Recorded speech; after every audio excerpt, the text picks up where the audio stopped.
अंजनो शलाकया चक्षुरुन्मिलितं येन तस्मै श्रीगुरवे नमः। श्रीचैतन्यमनोभीष्टं स्थापितं येन भूतले स्वयं रूप कदा मह्यं ददाति स्वपदान्तिकं।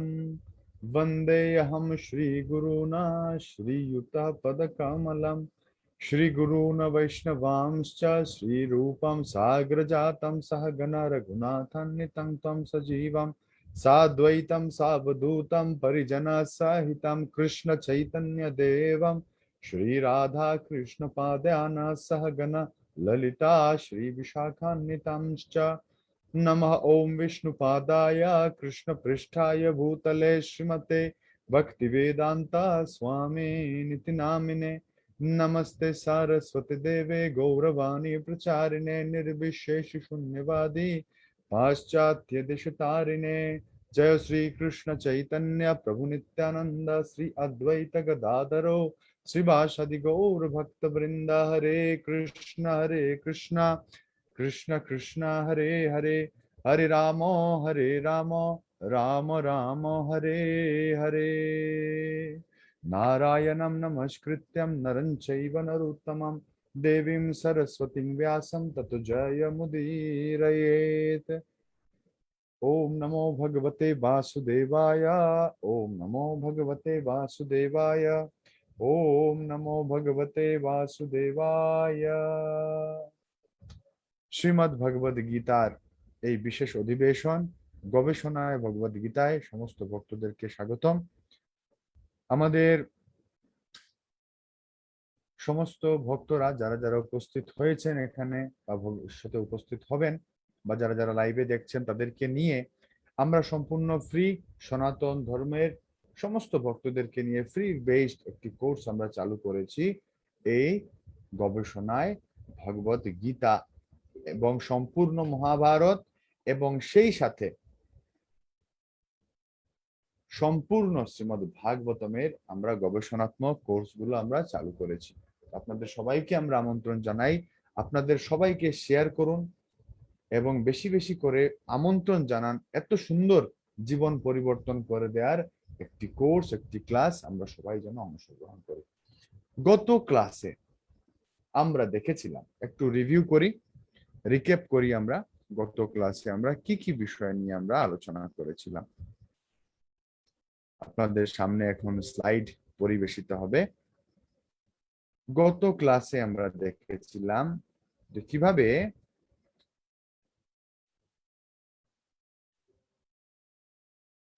এই কোর্সের সমস্ত কৃতিত্ব আমরা শ্রীল প্রভুপাদকে অর্পণ করছি, যার অনুপ্রেরণায় যার করুণায় আমরা আছি এই শিক্ষায় যুক্ত। আমরা দেখেছিলাম ভূমিকা মুখবন্ধের মধ্যে যে আসলে এই গ্রন্থ প্রকাশের পেছনে শ্রীল প্রভুপাদের ইতিহাস কি ছিল, উদ্দেশ্য কি ছিল, গ্রন্থের মূল বিষয় সম্পর্কে আমরা হোমওয়ার্কও দিয়েছিলাম আপনাদেরকে যে ভূমিকা এবং মুখবন্ধ পরে আসার জন্য ভগবদ গীতার। যদি আপনারা গত ক্লাসে কেউ মিস করে থাকেন, নেক্সট ক্লাসে অবশ্যই পরে আসবেন, এটা খুব গুরুত্বপূর্ণ একটি বিষয়, ভূমিকা এবং মুখবন্ধ। আমরা দেখেছিলাম আমরা কিভাবে প্রথম অধ্যায়কে বিভাজন করেছি। আমরা যে পার্টে রয়েছে আমরা দুটি পার্টে আমরা ভাগ করেছি। তোর মধ্যে একটি পার্ট করেছি আমরা 1 থেকে 1-27। 1 থেকে 11 হচ্ছে যুদ্ধের প্রস্তুতি, তার মধ্যে দুর্যোধনের রাজনীতি পার্ট হচ্ছে 3 থেকে 11 নম্বর শ্লোক। তারপরে আমরা দেখেছিলাম ভাগ করেছি আমরা বিভিন্ন পর্যায়গুলোতে আমরা আসব। তারপরে দ্বিতীয় অংশে এখনো আসেনি, তাই দ্বিতীয় অংশ আমরা উদ্ঘাটন করিনি, আমরা করব। এ পর্যায়ে আমরা দেখেছি কিভাবে এই ভগবদ গীতা এসেছে। ঋষি বৈশম্পায়নের রাজসভায় রাজা জনমেজয়ের রাজসভায় ঋষি বৈশম্পায়ন তিনি এই সম্পূর্ণ মহাভারতের উদ্ধৃতি দিয়েছিলেন, আর মহাভারতের মাঝখানে প্রাণ কেন্দ্র স্বরূপ ভগবদ গীতা তিনি শুনিয়েছিলেন। সঞ্জয় এবং ধৃতরাষ্ট্রের কথোপকথনকে আমাদের ঋষি বৈশম্পায়ন মহাভারতের মধ্যে তুলে ধরেন।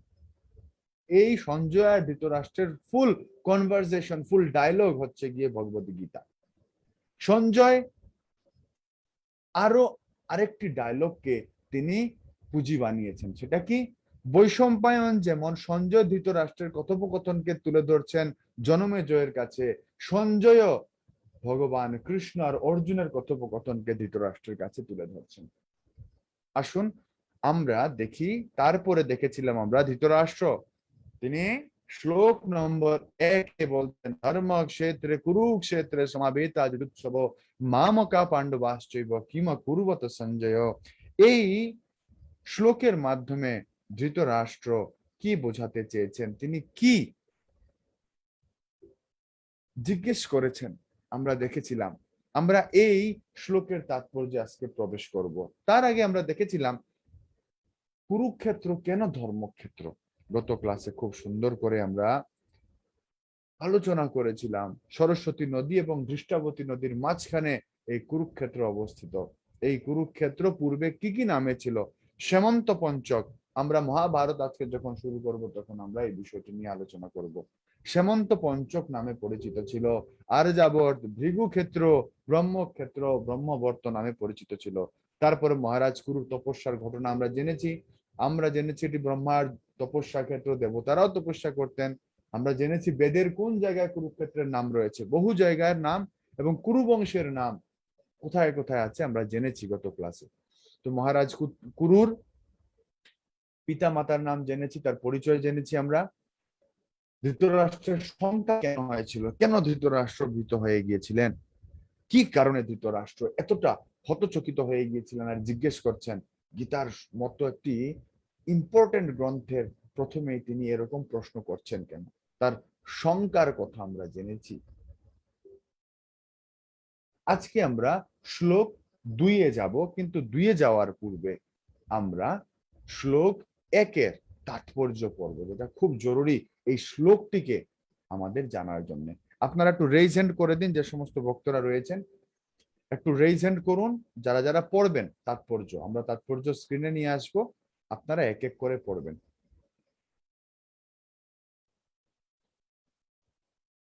গবেষণায় ভগবত গীতা আমরা একেবারে খুব সুন্দর করে আমরা উচ্চারণ করব, পড়ব এবং আমরা প্রবেশ করব। এই শ্লোকটি অনুবাদটি আমরা গত ক্লাসে আলোচনা হয়ে গেছে, তাই আমরা ডিরেক্টলি তাৎপর্যের মধ্যে প্রবেশ করি।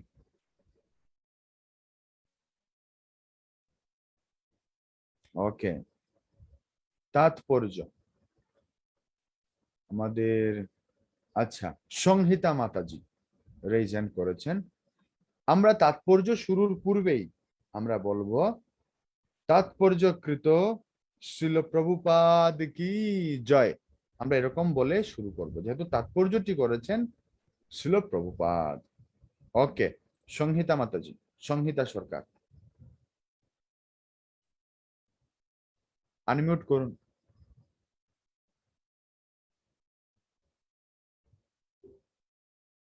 হরে কৃষ্ণ।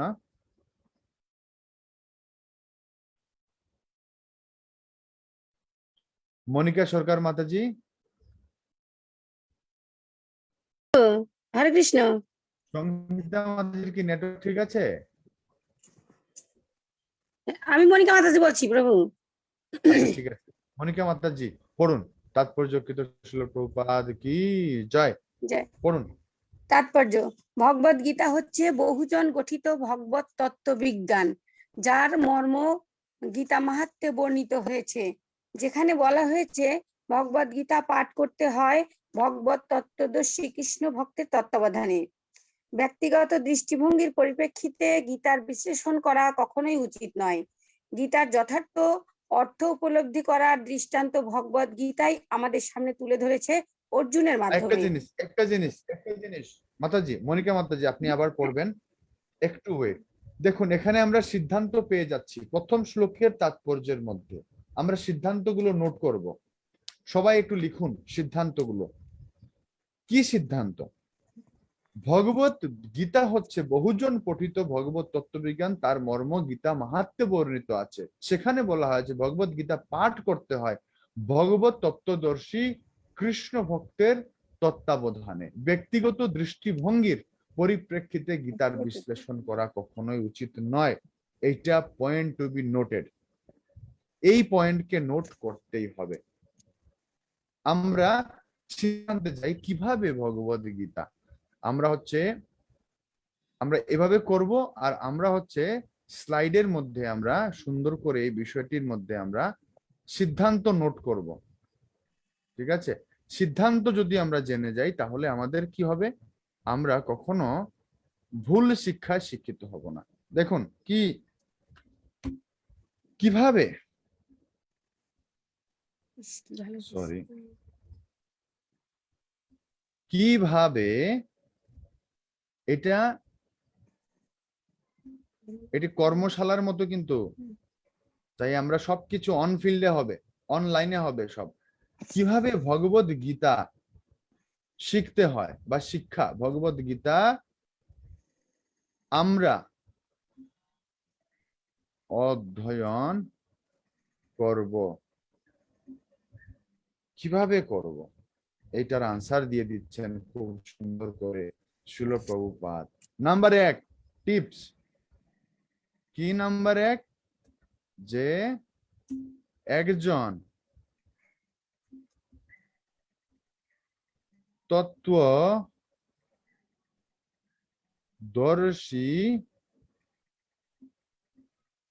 কৃষ্ণ তত্ত্বাবধানে কৃষ্ণ ভক্তের কি তত্ত্বাবধানে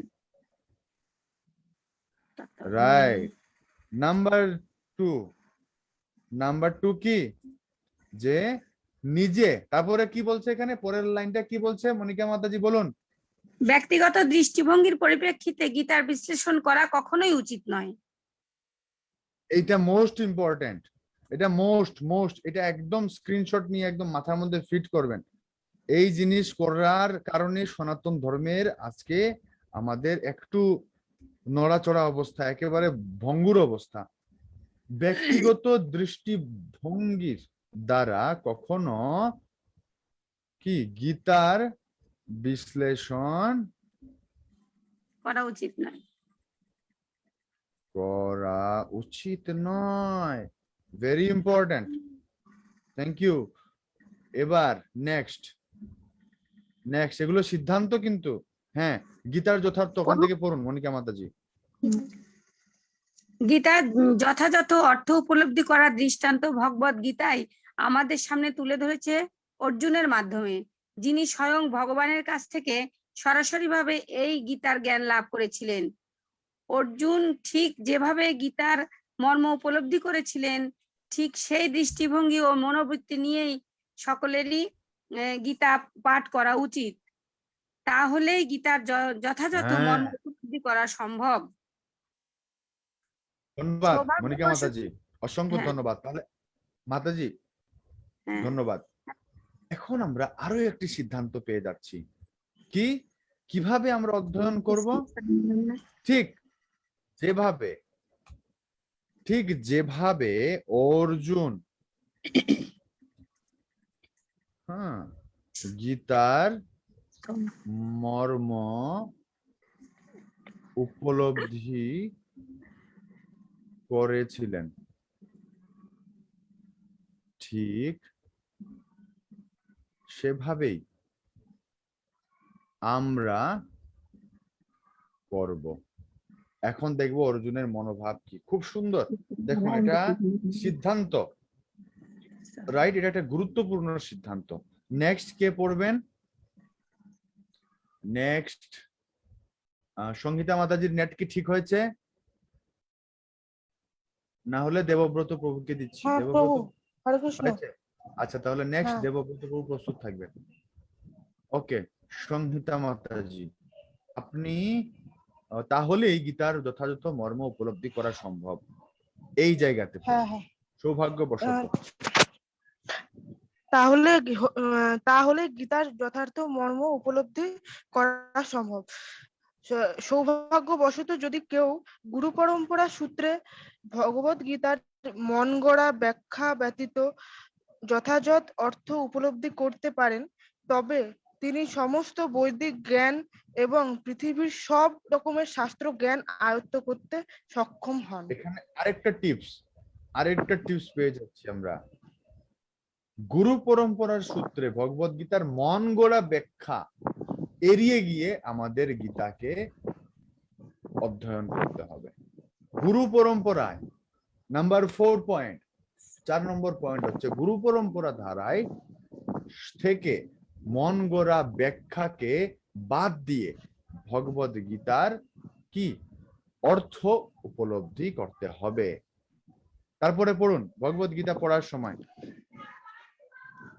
হ্যাঁ, ভগবদ গীতা পড়ার সময় আমরা দেখি অন্য সমস্ত শাস্ত্রে যা কিছু আছে তা সবই ভগবদ গীতায় আছে। উপরন্তু ভগবদ গীতায় এমন অনেক তত্ত্ব আছে যা আর কোথাও নেই। এটি হচ্ছে গীতার মাহাত্ম্য, এবং এই জন্যই গীতাকে সর্বশ্রেষ্ঠ শাস্ত্র বলে অভিহিত করা হয়। রাইট। গীতা হচ্ছে পরম শেষ তত্ত্ব করুন। দর্শন। গীতা হচ্ছে পরম তত্ত্ব দর্শন, কারণ পরমেশ্বর ভগবান শ্রীকৃষ্ণ নিজে এই জ্ঞান দান করে গেছেন। ব্যাস, ধন্যবাদ, অসংখ্য ধন্যবাদ। হরে কৃষ্ণ। এখানে আমরা সিদ্ধান্ত পেয়ে যাচ্ছি। সিদ্ধান্তটা কি? যে নাম্বার 4 ইম্পর্টেন্ট সিদ্ধান্ত কি? এটা তো জানলাম আমরা, গুরু পরম্পরা ধারায় মন গড়া ব্যাখ্যা বাদ দিয়ে, রাইট। 5 নম্বর হচ্ছে ইম্পর্টেন্ট জিনিস। 5 নম্বরটা কি? গীতায়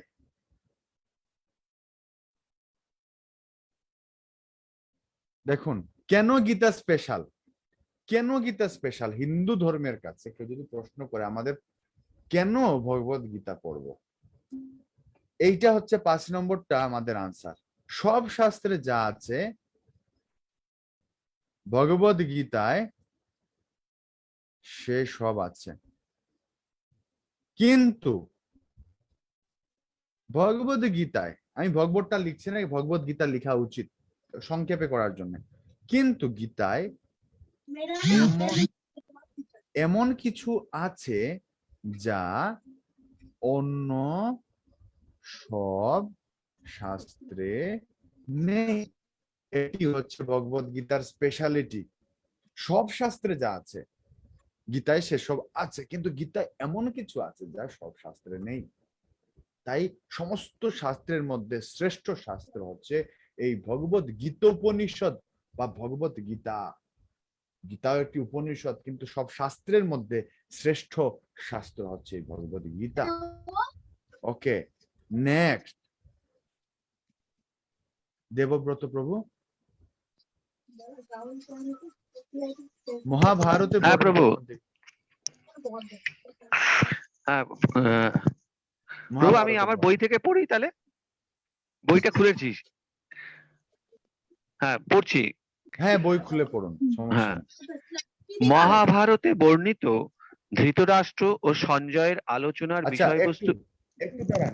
একটু দাঁড়ান। হ্যাঁ প্রভু। একটু দাঁড়ান। আপনারা সবাই কি করে সবাই একটু বলুন তো, আপনারা কি নোট করছেন যেগুলো যেগুলো লেখা হচ্ছে? আনমিউট করে বলুন। হ্যাঁ প্রভু করছে।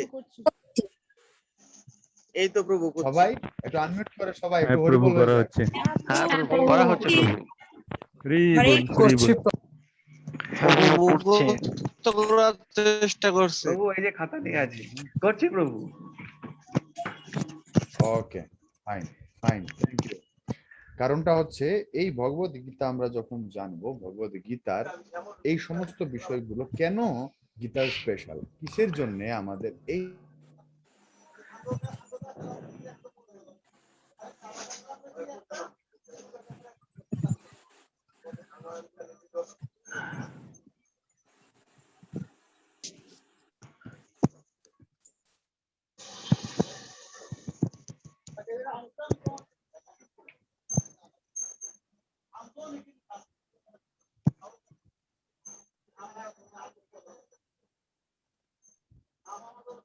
হরে কৃষ্ণ, কিসের জন্য এই ভগবদ গীতা এত গুরুত্বপূর্ণ আর কেন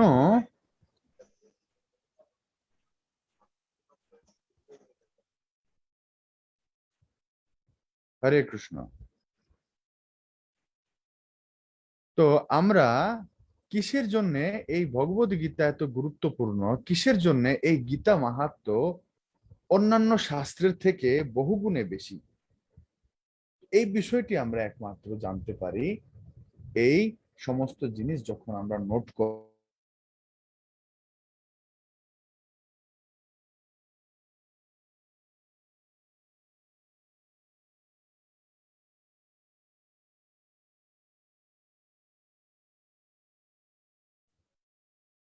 হ্যাঁ, নেক্সট দেবব্রত প্রভু পড়ুন, মহাভারতে বর্ণিত।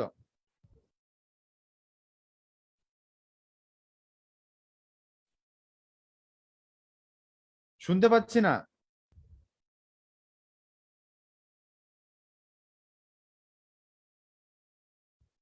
তারা একটু স্ক্রিনে আসুক।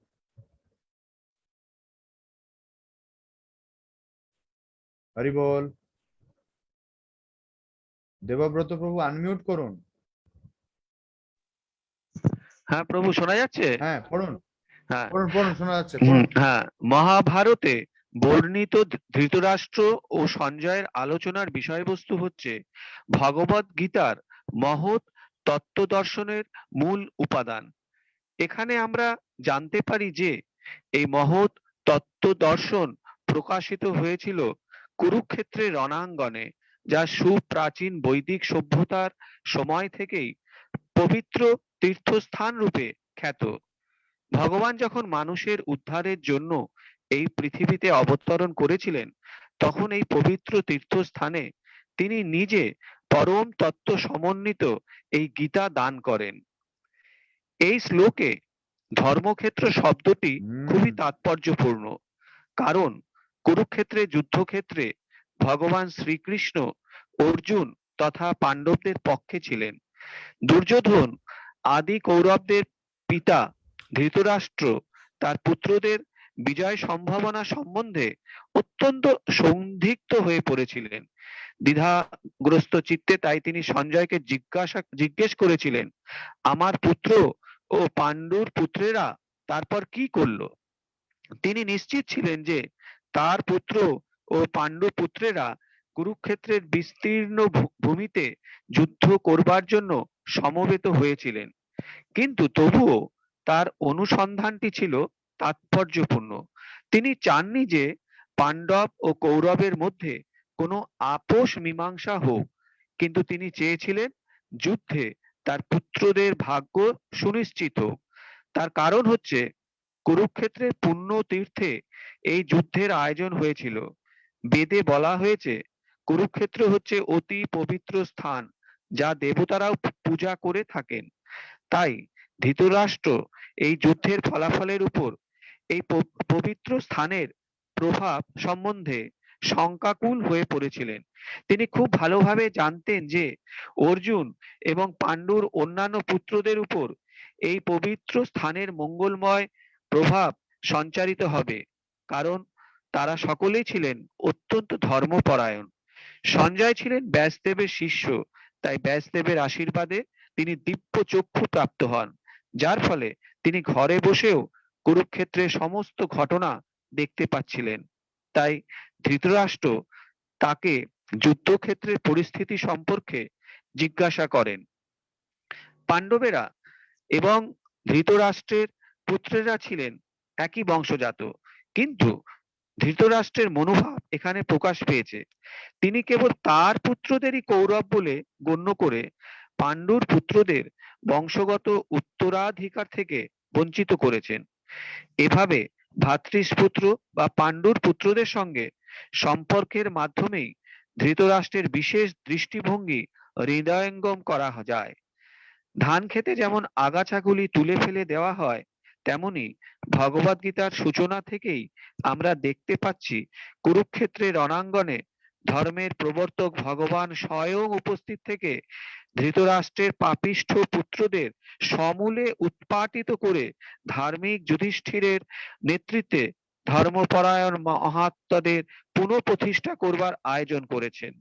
বৈদিক এবং ঐতিহাসিক গুরুত্ব ছাড়াও সমগ্র গীতার তত্ত্ব দর্শনের পরিপ্রেক্ষিতে ধর্মক্ষেত্রে ও কুরুক্ষেত্রে এই শব্দ দুটি ব্যবহারের তাৎপর্য বুঝতে পারা যায়।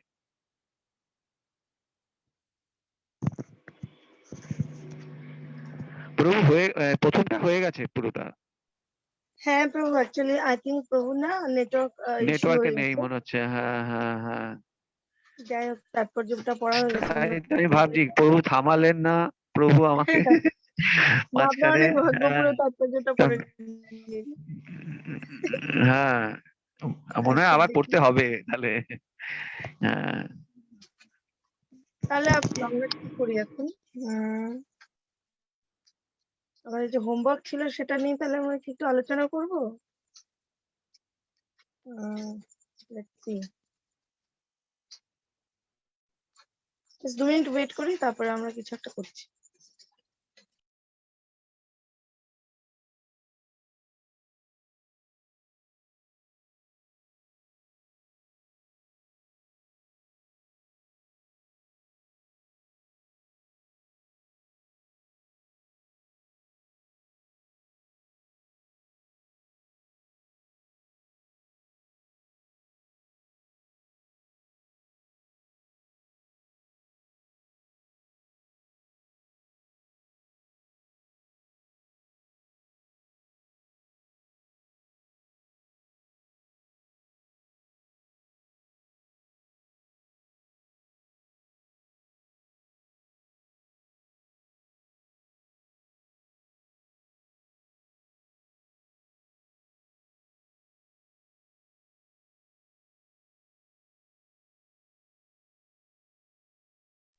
হরে কৃষ্ণ। প্রভু, আস্তে আস্তে আমরা কি তাহলে মুখবন্ধটা একটু সবাই যারা যারা রেইজ হ্যান্ড করেছেন তারা পড়া শুরু করি? কারণ আমরা ওদিকে না এগিয়ে মুখবন্ধটা যেহেতু হোমওয়ার্ক ছিল, সবাই কি বলেন আপনারা? সোহিনী দত্ত মাতাজি বলছেন হ্যাঁ মাতাজি। ওকে, আর নারায়ণ প্রভু?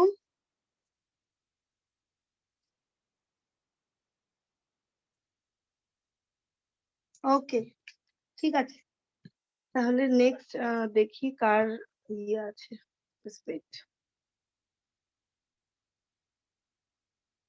সঙ্গীতা মাতাজি আই থিঙ্ক পড়েছেন, মনিকা সরকার, দেবব্রত প্রভু হয়ে গেছে। সোহিনী দত্ত মাতাজি আপনাকে আনমিউট করছে।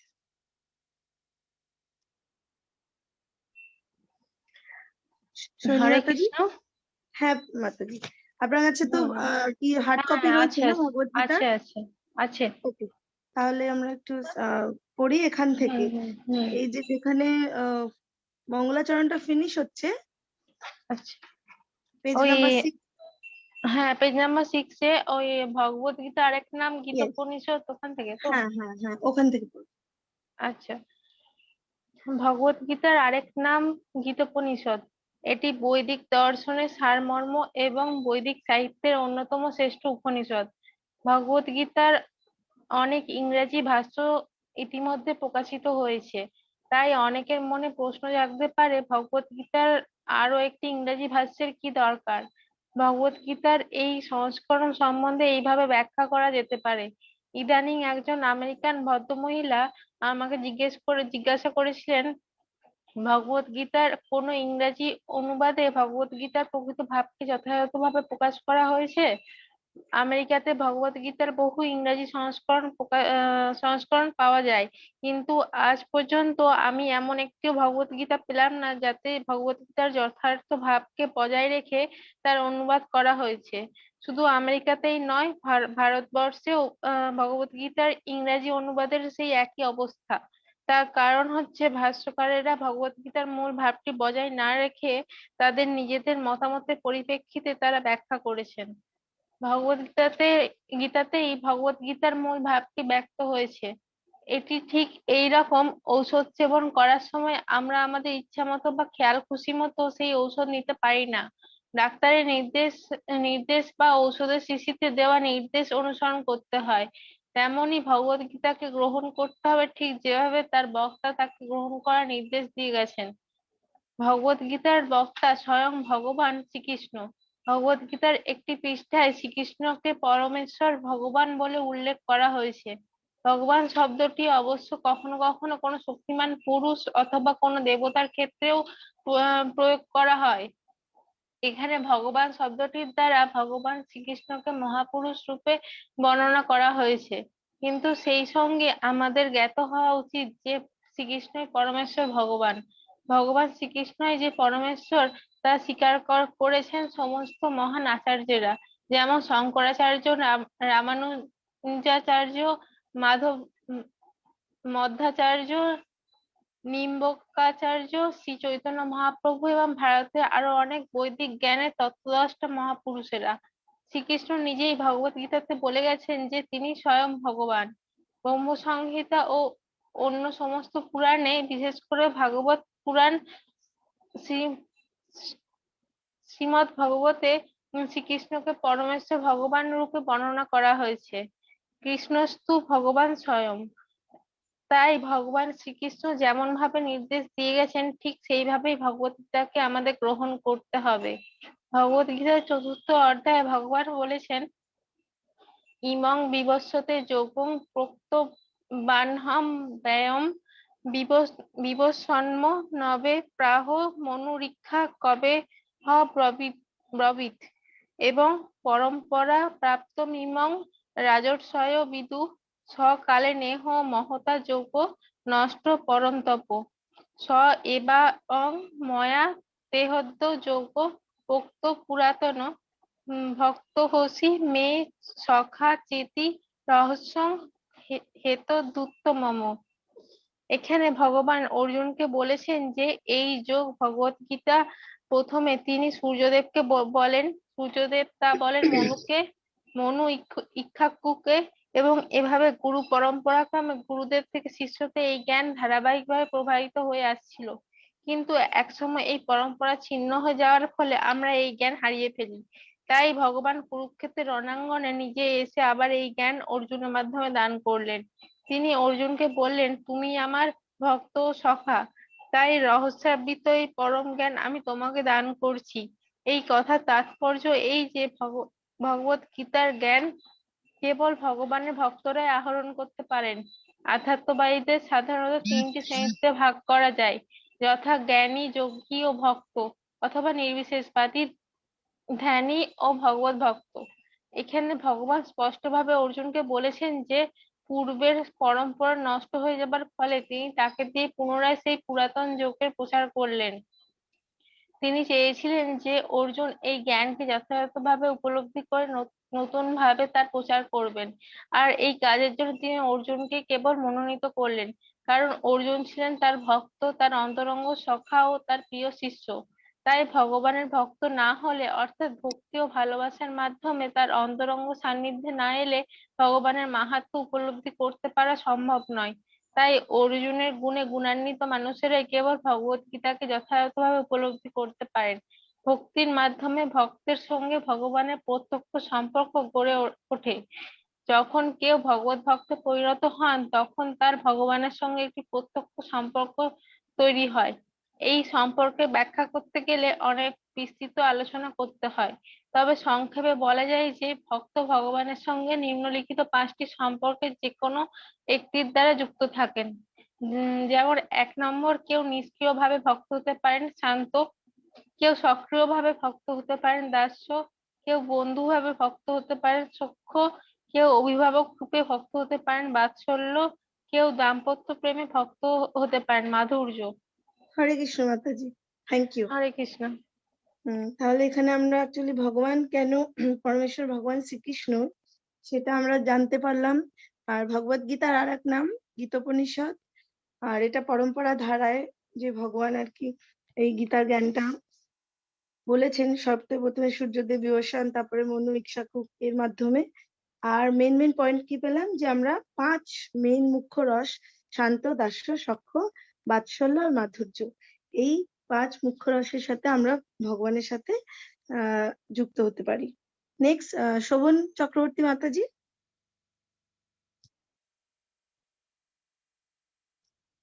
শোভন চক্রবর্তী মাতাজি, নকুল দাস মাতাজি আমাদের এখানে তো হার্ড কপি নেই, আপনি যদি স্ক্রিন শেয়ার করলে আচ্ছা ভালো আচ্ছা, হতো। Sorry sorry sorry. তো কারোর কাছে তাহলে আমি, আর কার কাছে হার্ড কপি আছে সে হ্যান্ড রেজ করতে পারেন। আচ্ছা আমি তাহলে কিছুটা পড়ে নিই, তারপরে যার কাছে হার্ড কপি, সবাই তাহলে লোয়ার হ্যান্ড করে নিন। যার কাছে এবার যার হ্যান্ড রেজ থাকবেন তাকেই বলবো, তাহলে ভাববো তার কাছে হার্ড কপি আছে। ঠিক আছে, ওকে। নারায়ণ বিশ্বাস বাবু আপনি পড়ুন তাহলে।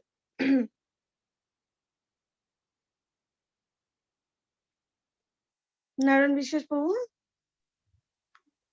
হরে কৃষ্ণ মাতাজি, ধন্যবাদ, প্রণাম। দণ্ডবত প্রণাম বাবু। হ্যাঁ পড়ুন। হচ্ছে অর্জুনের মাতাজি। সঙ্গে, হ্যাঁ হ্যাঁ, অর্জুনের সঙ্গে ভগবানের সম্পর্কের রূপ ছিল সখ্য।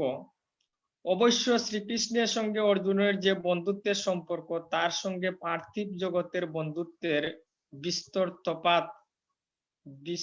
তফাৎ। এই সম্পর্ক হচ্ছে অপ্রাকৃত এবং জড় অভিজ্ঞতার পরিপ্রেক্ষিতে এর বিচার করা কখনোই সম্ভব নয়।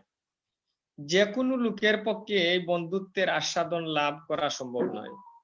তবুও প্রত্যেকেই কোনো না কোনো ভাবে ভগবানের সঙ্গে যুক্ত, এবং এই সম্পর্কের প্রকাশ হয় ভক্তি যুগের পূর্ণতার মাধ্যমে। তবে আমাদের বর্তমান অবস্থায় আমরা কেবল ভগবানকেই ভুলে যাইনি, সেই সঙ্গে ভুলে গেছি তার সঙ্গে আমাদের চিরন্তন সম্পর্কের কথা। লক্ষ কোটি জীবের মধ্যে প্রতিটি জীবেরই ভগবানের সঙ্গে কোনো না কোনো রকমের শাশ্বত সম্পর্ক রয়েছে, এবং সেই সম্পর্ক হচ্ছে জীবের স্বরূপ। ভক্তি যুগের মাধ্যমে এই স্বরূপের প্রকাশ হয়, এবং তাকে বলা হয় জীবের স্বরূপ সিদ্ধি। অর্জুন ছিলেন ভগবানের ভক্ত, এবং তার সঙ্গে ভগবানের সম্পর্ক ছিল বন্ধুত্বের সম্পর্ক। ভগবদ গীতায় মর্ম উপলব্ধি করতে হলে প্রথমেই আমাদের দেখতে হবে অর্জুন কিভাবে তা গ্রহণ করেছিলেন। ভগবদ গীতায় দশম অধ্যায়ের 12 থেকে 14 নং শ্লোক তা বর্ণনা করা হয়েছে। পরম ব্রহ্ম পরম ধাম পরম পবিত্রম পরম ভবান পুরুষম শাশ্বতম দিব্যম আদিদেবম জম বিভুম আহুতাম ঋষয় সর্বে দেবর্ষি নারদস্তদা অসিত দেবল ব্যাস স্বয়ং চ এব বব্রিসিমে সর্বম এতদৃতমন্যে জন্নাম বদসি কেশব ন হি তে ভগবন ব্যক্তিন বিদু দেবা ন দানবা। অর্জুন বললেন, তুমি পরম পুরুষোত্তম ভগবান, পরম ধাম, পরম পবিত্র ও পরব্রহ্ম।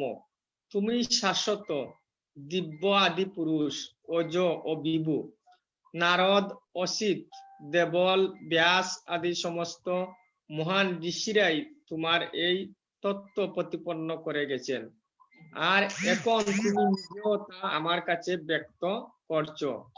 হে শ্রীকৃষ্ণ, তুমি আমাকে যা বলেছ তা আমি সম্পূর্ণ সত্য বলে গ্রহণ করছি। হে ভগবান, দেব অথবা দানব কেউই তোমার তত্ত্ব উপলব্ধি করতে পারে না। পরম পুরুষোত্তম ভগবানের কাছে ভগবদ গীতা শোনার পর অর্জুন বুঝতে পেরেছিলেন যে শ্রীকৃষ্ণই হচ্ছেন পরম ব্রহ্ম, অর্থাৎ পরব্রহ্ম। প্রতিটি জীবই ব্রহ্ম, কিন্তু পরম জীব অথবা পরম পুরুষোত্তম ভগবান হচ্ছেন পরব্রহ্ম। পরম ধাম মানে তিনি হচ্ছেন বিশুদ্ধ, অর্থাৎ জড় জগতের কোন রকম কুলুষ তাকে স্পর্শ করতে পারে না। পুরুষোত্তম কথাটির অর্থ হচ্ছে তিনি পরম ভোক্তা। শাশ্বতম অর্থ সনাতন, দিব্যম অর্থ অপাকৃত, আদিদেবম অর্থ পরম পুরুষ ভগবান, অজম অর্থ জন্মরহিত, এবং বিভুম শব্দটির অর্থ হচ্ছে সর্বশ্রেষ্ঠ। কেউ মনে করতে পারেন যে অর্জুন যেহেতু শ্রীকৃষ্ণের বন্ধু ছিলেন, তাই তিনি ভাব উচ্ছ্বাসিত হয়ে শ্রীকৃষ্ণের গুণকীর্তন করছেন। কিন্তু ভগবদ গীতায় পাঠকের মন থেকে সেই সন্দেহ দূর করার জন্য অর্জুন পরবর্তী শ্লোকে বলেছেন যে নারদ, অসিত, দেবল, ব্যাসাদি ভগবত তত্ত্ববিদ মহাজনেরা সকলেই শ্রীকৃষ্ণকে পরম পুরুষোত্তম ভগবান বলে স্বীকার করেছেন। বৈদিক জ্ঞান যথাযথভাবে বিতরণকারী এই সমস্ত মহাপুরুষদের আচার্যরা স্বীকার করেছেন। তাই অর্জুন শ্রীকৃষ্ণকে বলছেন যে তার মুখ নিঃসৃত প্রতিটি কথাকেই তিনি সম্পূর্ণ নির্ভুল বলে গ্রহণ করেন। সর্বম এতদ ঋতম মন্যে, তোমার প্রতিটি কথাই আমি পরম সত্য বলে মনে করি, সত্য বলে গ্রহণ করি। অর্জুন আরো বলেছেন যে ভগবানের ব্যক্তিত্ব উপলব্ধি করা খুবই দুষ্কর এবং দেবতারাও তার প্রকৃত স্বরূপ বুঝতে পারে না। এর অর্থ হচ্ছে যে মানুষের চেয়ে উচ্চ স্তরে অধিষ্ঠিত যে দেবতা, তারাও ভগবানের স্বরূপ উপলব্ধি করতে অক্ষম। তাই সাধারণ মানুষ ভগবানের ভক্ত না হলে কিভাবে তাকে উপলব্ধি করবে? ভগবত গীতাকে তাই ভক্তির মাধ্যমে গ্রহণ করতে হয়। শ্রীকৃষ্ণকে কখনোই আমাদের সমকক্ষ বলে মনে করা উচিত নয়। শ্রীকৃষ্ণকে একজন সাধারণ ব্যক্তি বলে মনে করা উচিত নয়, এমনকি তাকে একজন মহাপুরুষ বলেও মনে করা উচিত নয়। ভগবত গীতায় মর্মার্থ উপলব্ধি করতে হলে শ্রীকৃষ্ণকে পরম পুরুষোত্তম ভগবান বলে স্বীকার করে নিতেই হবে। সুতরাং ভগবত গীতার বিবৃতি অনুসারে কিংবা অর্জুনের অভিব্যক্তি অনুসারে যিনি ভগবত গীতা বুঝতে চেষ্টা করেছেন, তাকে শ্রীকৃষ্ণ যে পরম পুরুষোত্তম ভগবান তা অত্যন্ত তত্ত্বগতভাবে মেনে নিতে হবে এবং সেই রকম বিনম্র মনোভাব নিয়ে ভগবত গীতা উপলব্ধি করা সম্ভব। শ্রদ্ধা অবনত চিত্তে ভগবত গীতা না পড়লে তা বুঝতে পারা খুবই কঠিন, কারণ এই শাস্ত্রটি চিরকালই বিপুল রহস্যাবৃত। ভগবত গীতা আসলে কি? ভগবত গীতার উদ্দেশ্য হচ্ছে অজ্ঞানতার অন্ধকারে আচ্ছন্ন এই জড়জগতের বন্ধন থেকে মানুষকে উদ্ধার করা। প্রতিটি মানুষই নানাভাবে দুঃখ কষ্ট পাচ্ছে। যেমন কুরুক্ষেত্রে যুদ্ধের সময় অর্জুনও এক মহা সমস্যার সম্মুখীন হয়েছিলেন। অর্জুন ভগবানের কাছে আত্মসমর্পণ করলেন এবং তার ফলে তখন ভগবান তাকে গীতার তত্ত্ব জ্ঞান দান করে মোহমুক্ত করলেন। এই জড়জগতে কেবল অর্জুনই নন, আমরা প্রত্যেকেই সর্বদা উদ্বেগ উৎকণ্ঠায় জর্জরিত। এই জড়জগতের অনিত্য পরিবেশে আমাদের যে অস্তিত্ব, তা অস্তিত্বহীনের মতো। এই জড় অস্তিত্বের অনিত্যতা আমাদের ভীতি প্রদর্শন করে, কিন্তু তাতে ভীত হওয়ার কোনো কারণ নেই। আমাদের অস্তিত্ব হচ্ছে নিত্য, কিন্তু যে কোনো কারণবশত আমরা অসৎ সত্তায় আবদ্ধ হয়ে পড়েছি। অসৎ বলতে বোঝায় যার অস্তিত্ব নেই। এই অনিত্য অস্তিত্বের ফলে মানুষ প্রতিনিয়ত দুঃখ কষ্ট ভোগ করছে, কিন্তু সে এতই মোহাচ্ছন্ন যে তার দুঃখ কষ্ট সম্পর্কে সে মোটেও অবগত নয়। হাজার হাজার মানুষের মধ্যে কেবল দুই একজন তাদের ক্লেশ জর্জরিত অনিত্য অবস্থাকে উপলব্ধি করতে পেরে অনুসন্ধান করতে শুরু করে। আমি কে? আমি কোথা থেকে এলাম? কেন আমি এই জটিল অবস্থায় পতিত হয়েছি? মানুষ যতক্ষণ পর্যন্ত না তার মোহাচ্ছন্ন অবস্থা কাটিয়ে উঠে তার দুঃখ দুর্দশা সম্পর্কে সচেতন হয়ে এই অবস্থা থেকে উদ্ধার পাওয়ার জন্য অনুসরণ করছে, ততক্ষণ পর্যন্ত না সে বুঝতে পারছে যে সে দুঃখ দশা চায় না, ততক্ষণ তাকে যত মানুষ বলে গণ্য করা যায় না। মানুষের মনুষ্যত্বের সূচনা হয় যখন তার মনে এই সমস্ত প্রশ্নের উদয় হতে শুরু করে। ব্রহ্মসূত্রে এই অনুসন্ধানকে বলা হয় ব্রহ্ম জিজ্ঞাসা, অর্থাৎ ব্রহ্মজিজ্ঞাসা। মানব জীবনে এই ব্রহ্ম জিজ্ঞাসা ব্যতীত আর সমস্ত কর্মকেই ব্যর্থ বা অর্থহীন বলে গণ্য করা হয়। তাই যারা ইতিমধ্যেই প্রশ্ন করতে শুরু করেছেন, আমি কে, আমি কোথা থেকে এলাম, আমি কেন কষ্ট পাচ্ছি, মৃত্যুর পরে আমি কোথায় যাব, তারা এই ভগবত গীতার প্রকৃত শিক্ষার্থী হওয়ার যোগ্যতা অর্জন করেছেন। হরে কৃষ্ণ মাতাজি, শোনা যাচ্ছে? হ্যাঁ প্রভু, হ্যাঁ হরি বল। হ্যাঁ প্রভু। আচ্ছা আচ্ছা মাতাজি, তাহলে আর পড়বো না। হ্যাঁ, আমি বাসন্তী মাতাজিকে বলবো, জাস্ট আপনি এই প্যারাটা ফিনিশ করুন তারা। আচ্ছা মাতাজি। ভগবান শ্রীকৃষ্ণ মানব জীবনের প্রকৃত উদ্দেশ্য সম্বন্ধে মানুষকে সচেতন করে দেবার জন্য এই পৃথিবীতে অবতরণ করেন। তা সত্ত্বেও হাজার হাজার তত্ত্ব অনুসন্ধান মানুষের মধ্যে কোনো ভাগ্যবান ব্যক্তি কেবল ভগবত তত্ত্ব পূর্ণরূপে উপলব্ধি করে নিজের প্রকৃত স্বরূপ সম্বন্ধে অবগত হন, এবং এমন মানুষের জন্যই ভগবান ভগবত গীতা শুনিয়েছেন। অজ্ঞতারূপ হিংস্র জন্তুটি আমাদের প্রতিনিয়ত গ্রাস করে চলছে, কিন্তু ভগবান করুণাময়, বিশেষ করে মানুষের প্রতি তার করুণা অপার। তাই তিনি তার বন্ধু অর্জুনকে শিক্ষার্থী রূপে গ্রহণ করে ভগবত গীতার মাধ্যমে মানুষকে ভগবত তত্ত্ব দান করে গেছেন। অর্জুন হরি বল। ছিলেন শ্রীকৃষ্ণের হরি বল, সহচর। হরে কৃষ্ণ। হরি বল। হ্যাঁ, থ্যাংক ইউ ব্রো। হরে কৃষ্ণ। তো আমরা যদি আরেকটু জাস্ট কয়েকটা পয়েন্ট এখান থেকে ডিসকাস করে আগে যাব। তো আমরা যখন ফার্স্ট কি দেখলাম যে আচ্ছা। আমরা ভগবানের সাথে 5টি মেন রসে আমরা যুক্ত হতে পারি। আর পার্টিকুলারলি হ্যাঁ। এখানে অর্জুনের সঙ্গে ভগবানের কি সম্পর্কের আর কি হৃদ্যতা ছিল, সেটা হচ্ছে সখ্য। মানে বলে না, সখা রূপে ভগবান অর্জুনের সাথে সখ্য রূপে উনি যুক্ত ছিলেন। তো সেইখানে আমরা আমাদের যে সাথে ভগবানের একটা নিত্য সম্পর্ক আছে, শাশ্বত সম্পর্ক, সেটা আমরা অ্যাকচুয়ালি ভুলে গেছি। আর সেইটা মনে করানোর জন্যই আমাদের আজকে এই অ্যাকচুয়ালি ভগবত গীতা, যাকে বলা হয় আমাদের জীবের আর কি স্বরূপ। জীবের স্বরূপ হয় কৃষ্ণের নিত্য দাস। তো এখানে আরো আমরা পয়েন্টস পেলাম যে যেমন নারদ, অসিত, দেবল, ব্যাস, তারা সবাই আর কি স্বীকার করে গেছেন পরম পুরুষোত্তম ভগবান হচ্ছে পরম ব্রহ্ম, তিনি পবিত্র আর হচ্ছে পরম, আর তিনি বিভু, আমরা হচ্ছে মানে জীব হচ্ছে অনু। আর অর্জুনের যে মনোভাবটা ছিল, যেমন প্রভু বলছিলেন ফার্স্ট শ্লোকে, যে আমরা ভগবান, যদি ভগবত গীতা জানতে হয় তাহলে সর্বমেতাদ ঋতম মানে, মানে তোমার প্রতিটি কথাই আমি পরম সত্য বলে গ্রহণ করি। মানে ভগবান যা যা বলেছে আমাদের সেটার মধ্যে কোনো ডাউট থাকলে চলবে না। তাই ভগবত গীতাকে আমরা যদি মানে অর্জুনের মনোভাব নিয়ে আমাদেরকে শুনতে হবে বা বুঝতে হবে, বোঝার চেষ্টা করতে হবে। এখানে আর একটা পয়েন্ট পেয়েছি যে ভগবত গীতা আসলে কি, আসলে হচ্ছে এই জড় জগতের বন্ধন থেকে ভগবান মানুষকে উদ্ধার করার একটা পন্থা, মানে জ্ঞান, যেটা অজ্ঞান থেকে আমাদের আলোর দিকে নিয়ে যান।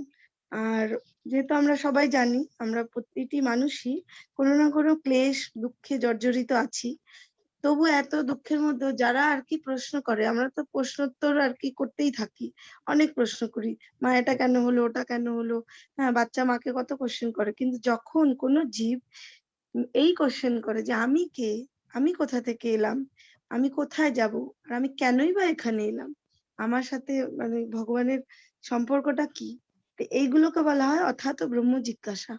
এই কোশ্চেন যখন আমাদের মনে আসে যেই জীবের মধ্যে, তখনই তার আর কি অ্যাকচুয়ালি চিন্ময় জগতে যাওয়ার জন্য বা রিয়েল অ্যাকচুয়ালি সে মনুষ্য রূপে, এখানে বলেছে কত সুন্দর প্রভুপাদ, যে তখনই সে মনুষ্য রূপে পরিগণিত হয়। আর যতক্ষণ এই কোশ্চেন আসবে না, তিনি সে প্রকৃত মানুষই নন। আর এটাই আর কি। নেক্সট বাসন্তী মাতাজি, 1 মিনিট আমি আনমিউট করি।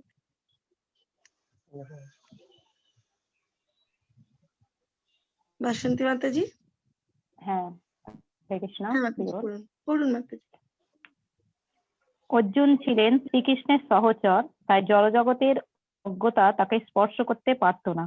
কিন্তু ভগবানের ইচ্ছা অনুসারে কুরুক্ষেত্রের যুদ্ধের সময় তিনি সাময়িকভাবে মোহাচ্ছন্ন হয়ে পড়েন, যাতে তিনি তার দেহ সংকটময় অবস্থা থেকে উদ্ধার পাওয়ার জন্য শ্রীকৃষ্ণের শরণাপন্ন হয়ে তাকে প্রশ্ন করেন, এবং তার মাধ্যমে ভগবান আগামী দিনের মানুষের উদ্ধারের উপায় স্বরূপ ভগবত তত্ত্বজ্ঞান সমন্বিত ভগবত গীতা বর্ণনা করলেন।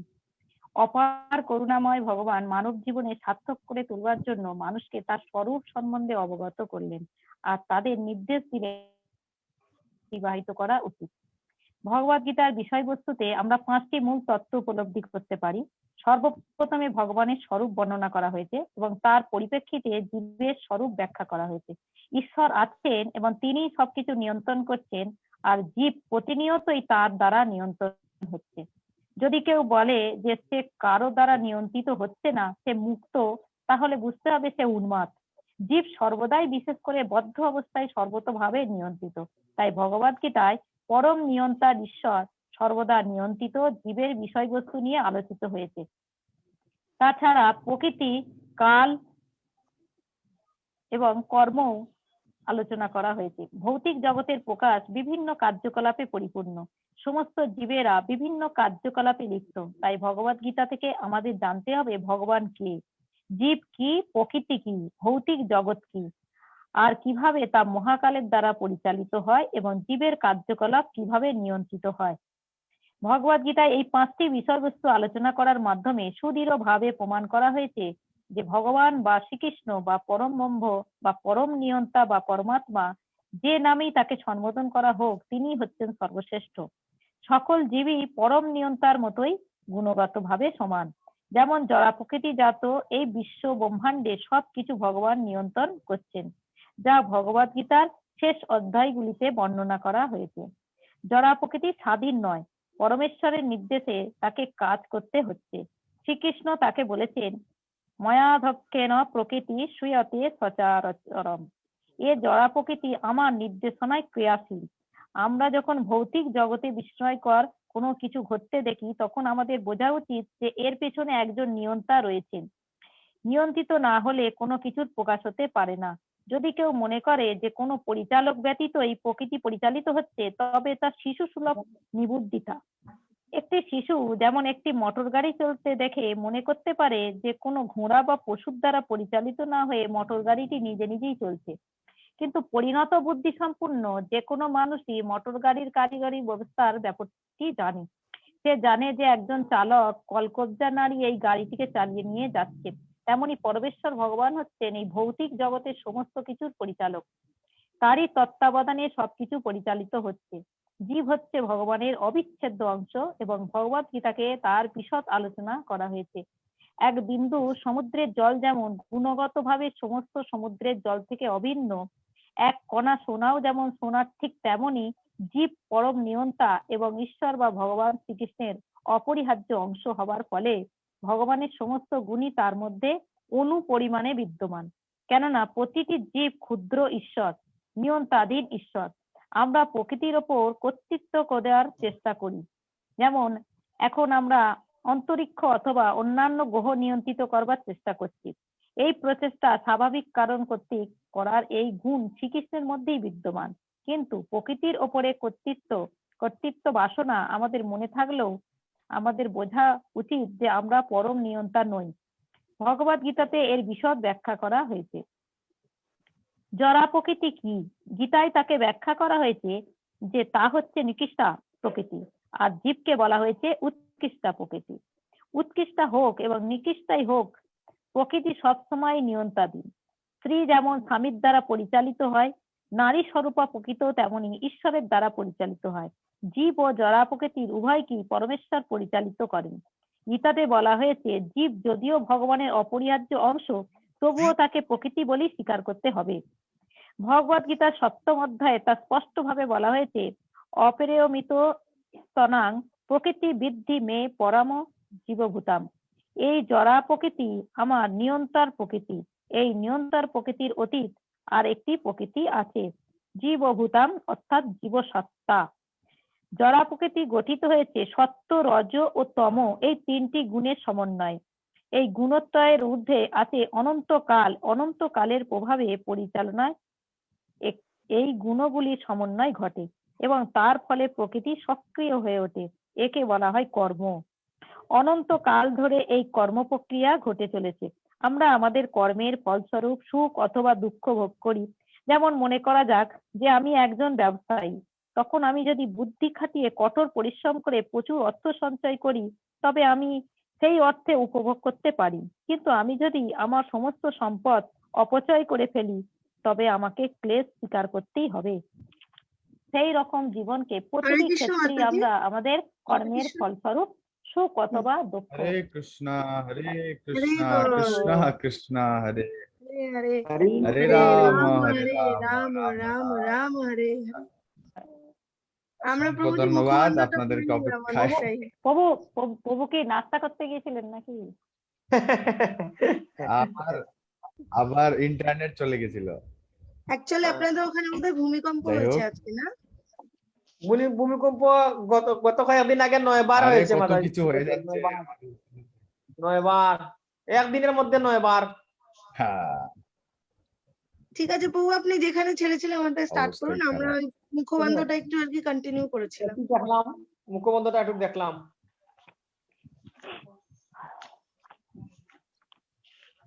আরে বল, আবার চলে গেলেন নাকি? না আছে।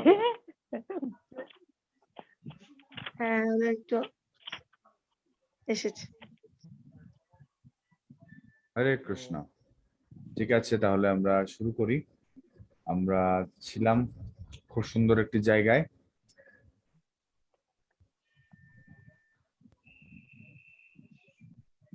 আচ্ছা, ঠিক আছে। তো আমরা এখানে দেখছিলাম যে একজন তত্ত্বদর্শী, সবাইকে একটু বলে দিন যে চলে এসেছি। আমাদের যারা যারা গ্রুপে অ্যাডমিনরা আছেন একটু বলে দিন যে শুরু হয়েছে। তো কিভাবে আমরা ভগবত গীতা অধ্যয়ন করব, আমরা তাৎপর্যটা শেষ করে ফেলি। যেহেতু আমরা সময় কভার হয়ে গেছে, তো আমরা মহাভারতে চলে যাব। তাৎপর্যটা কমপ্লিট করেই আমরা ডিরেক্টলি মহাভারতে হরে কৃষ্ণ প্রভু, তাৎপর্যটা সুইচ কমপ্লিট করব। হয়ে গেছে পড়া। ওকে, তাৎপর্যের মধ্যে এই পড়া হয়ে গেছে। হ্যাঁ প্রভু। আচ্ছা, আহ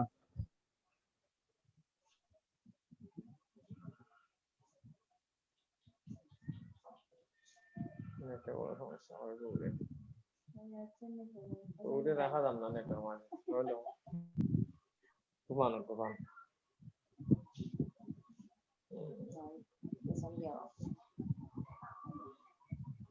তার হলির প্রভাব না হয়।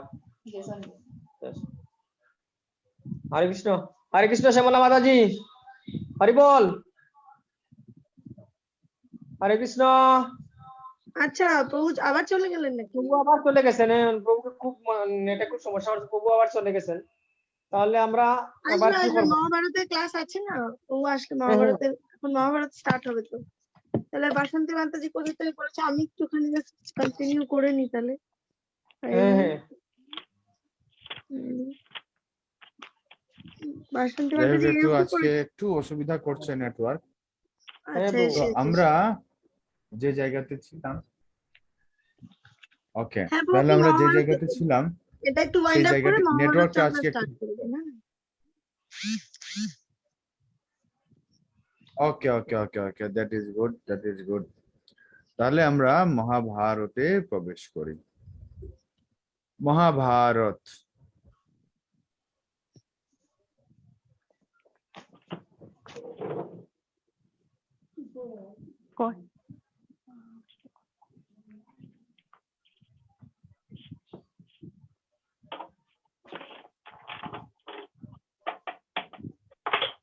শঙ্কফু দিতে হবে নাকি মহাভারতের জন্য? লাগবে না প্রভু, আমরা তো এমনিতে আছি প্রভু। আমার এখানে নেটওয়ার্ক, নেটওয়ার্কে আপনার আমার সমস্যা এখানে নেটওয়ার্ক খুবই খারাপ, খুবই খারাপ। মানে 1-2 দিন একটু খারাপ থাকবে। যাই হোক, আমরা শুরু করছি। তো মহাভারতের আপনারা দেখতে পাচ্ছেন সবাই তো, না? হ্যাঁ সুন্দর প্রভু। করে দেখতে পাচ্ছেন বিষয়টি? ওকে, দেখা যাচ্ছে না, এখনো দেখা যাচ্ছে না, এখনো দেখা যাচ্ছে না প্রভু।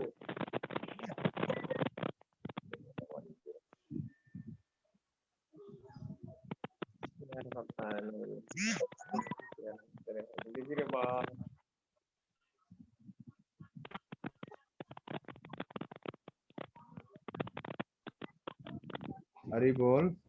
ওকে, মহাভারত। নেটওয়ার্কটা খুবই দুর্বল আজকে, আমি জানি না কি অবস্থায় রয়েছে এই নেটওয়ার্ক, বড় ভয়ানক। ওকে, আমরা দেখেছিলাম 18টি পর্ব রয়েছে মহাভারতের মধ্যে। আদি পর্ব, সভা পর্ব, বন পর্ব, এরকম আমরা নাম বলেছিলাম। কোন কোন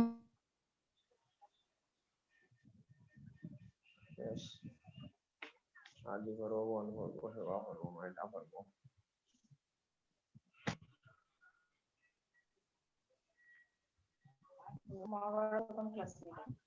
তো স্লাইড শেয়ারই করা যাচ্ছে না। প্রভু আপনি আই থিঙ্ক ওকে, প্রথম একটা মুখে স্টার্ট করুন, পরে লাইভ স্টার্ট করবেন শেয়ারিং।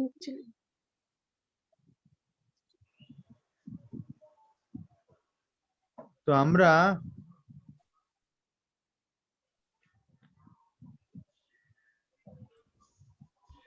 আমরা দেখেছিলাম কোন কোন পর্বের মধ্যে কি কি সামারি রয়েছে। এখন আমি জানি না কেটে যাবে কিনা, কেটে গেলে সমস্যা নেই, আমি মুখ দিয়ে বা আমার ফোন দিয়ে ঢুকে আমি আবৃত্তি করা শুরু করব। তো যেহেতু কেটে যাচ্ছে আমার মনে হয়, আচ্ছা দেখি,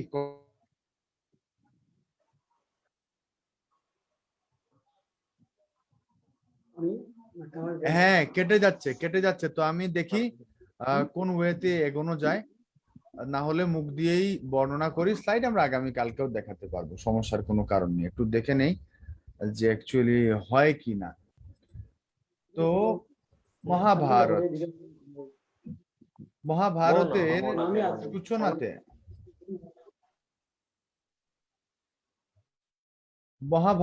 সূচনা হয় সমস্ত মুনি ঋষিরা, তারা 12 বৎসর ব্যাপী তারা হচ্ছেন এই যজ্ঞ করেছিলেন। তো যজ্ঞ করার পর তারা হচ্ছে যখন 12 বৎসর ব্যাপী তারা সৎসঙ্গ বা এই পাঠের আলোচনার ভগবত বিষয়ক একটি সময় তারা সুত গোস্বামীকে পেলেন। আমি জানি না এখন এই ভিডিওটা কতটুকু সময় থাকবে।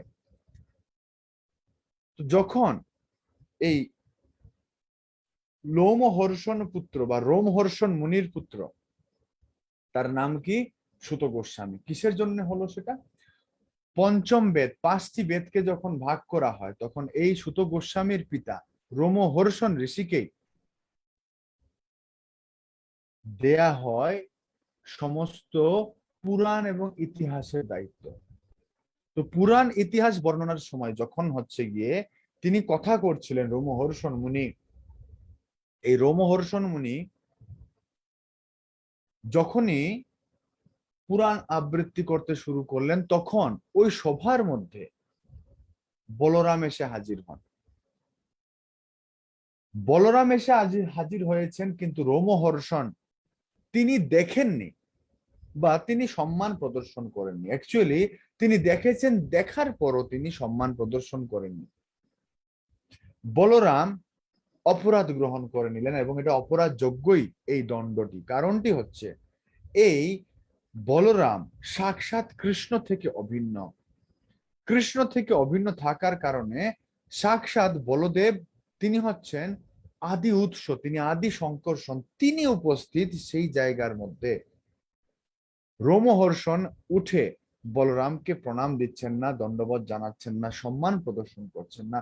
বলরামের তখন একটু বোধ হলো, তিনি ভাবলেন এই পুরাণকে যিনি আবৃত্তি করছেন, যিনি সমস্ত শ্রোতাদের মাঝে এই পুরাণ রূপী এবং ইতিহাস রূপী প্রামাণিক শাস্ত্র পরিবেশন করছেন, তার ন্যূনতম দৈন্যতা বোধ নেই, তার ন্যূনতম শিষ্টাচার নেই। তাহলে এই ব্যক্তির পুরাণ পাঠের বা এই ব্যাস গদিতে বসার কোনো যোগ্যতা নেই।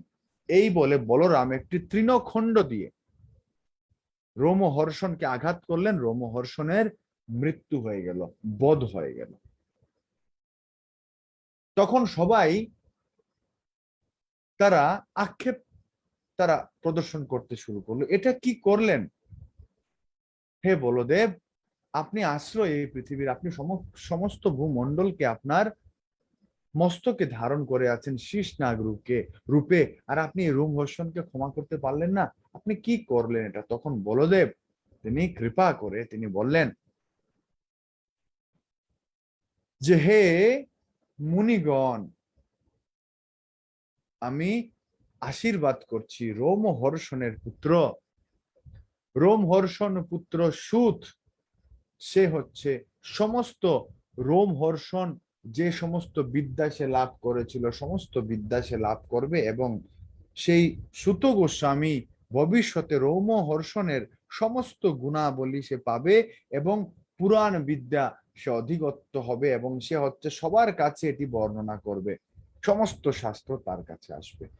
এইভাবে রোমহর্ষণের দায়িত্ব, সমস্ত পুরাণ ইতিহাসের দায়িত্ব এসে সুত গোস্বামীর কাছে পড়লো, এবং সুত গোস্বামী পাদ তিনি সমস্ত পুরাণ, যত পুরাণ আমরা দেখব সনাতন শাস্ত্রের, সবকিছুকে বর্ণনা করছেন এই সুত গোস্বামী পাদ। কারণ কি, তিনি সেটা তার পিতা রোমহর্ষণের কাছ থেকে সেটি লাভ করেছিলেন, এবং সেটি সাক্ষাৎ বলরাম তাকে প্রদান করেছেন।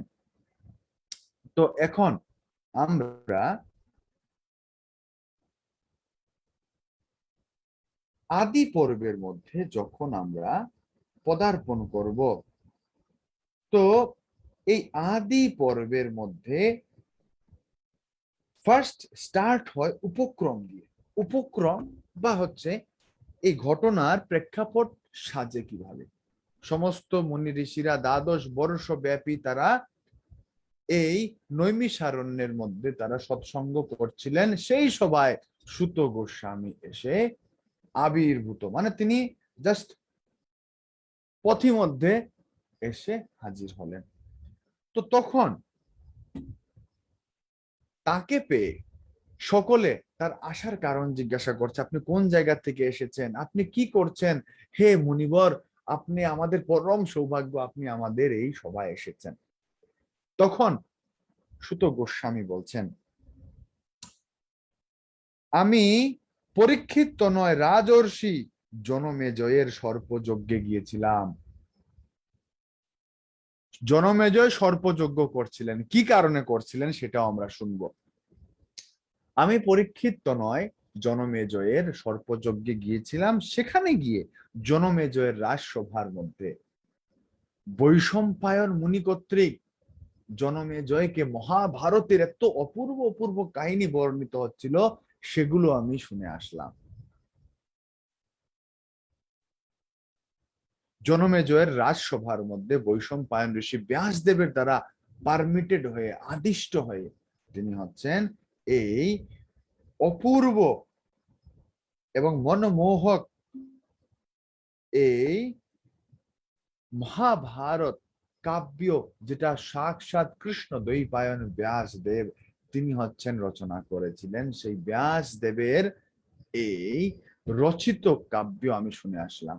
এবং এটা শোনার পর আমি বিভিন্ন তীর্থ ভ্রমণ করতে করতে শ্যামন্ত পঞ্চকে গিয়েছিলাম, যেখানে কৌরব এবং পাণ্ডবদের মধ্যে যুদ্ধ সংঘটিত হয়েছিল। দেখুন, শ্যামন্ত পঞ্চক আমরা জেনেছি গীতা ক্লাসে, কুরুক্ষেত্রের পূর্ব নাম হচ্ছে শ্যামন্ত পঞ্চক।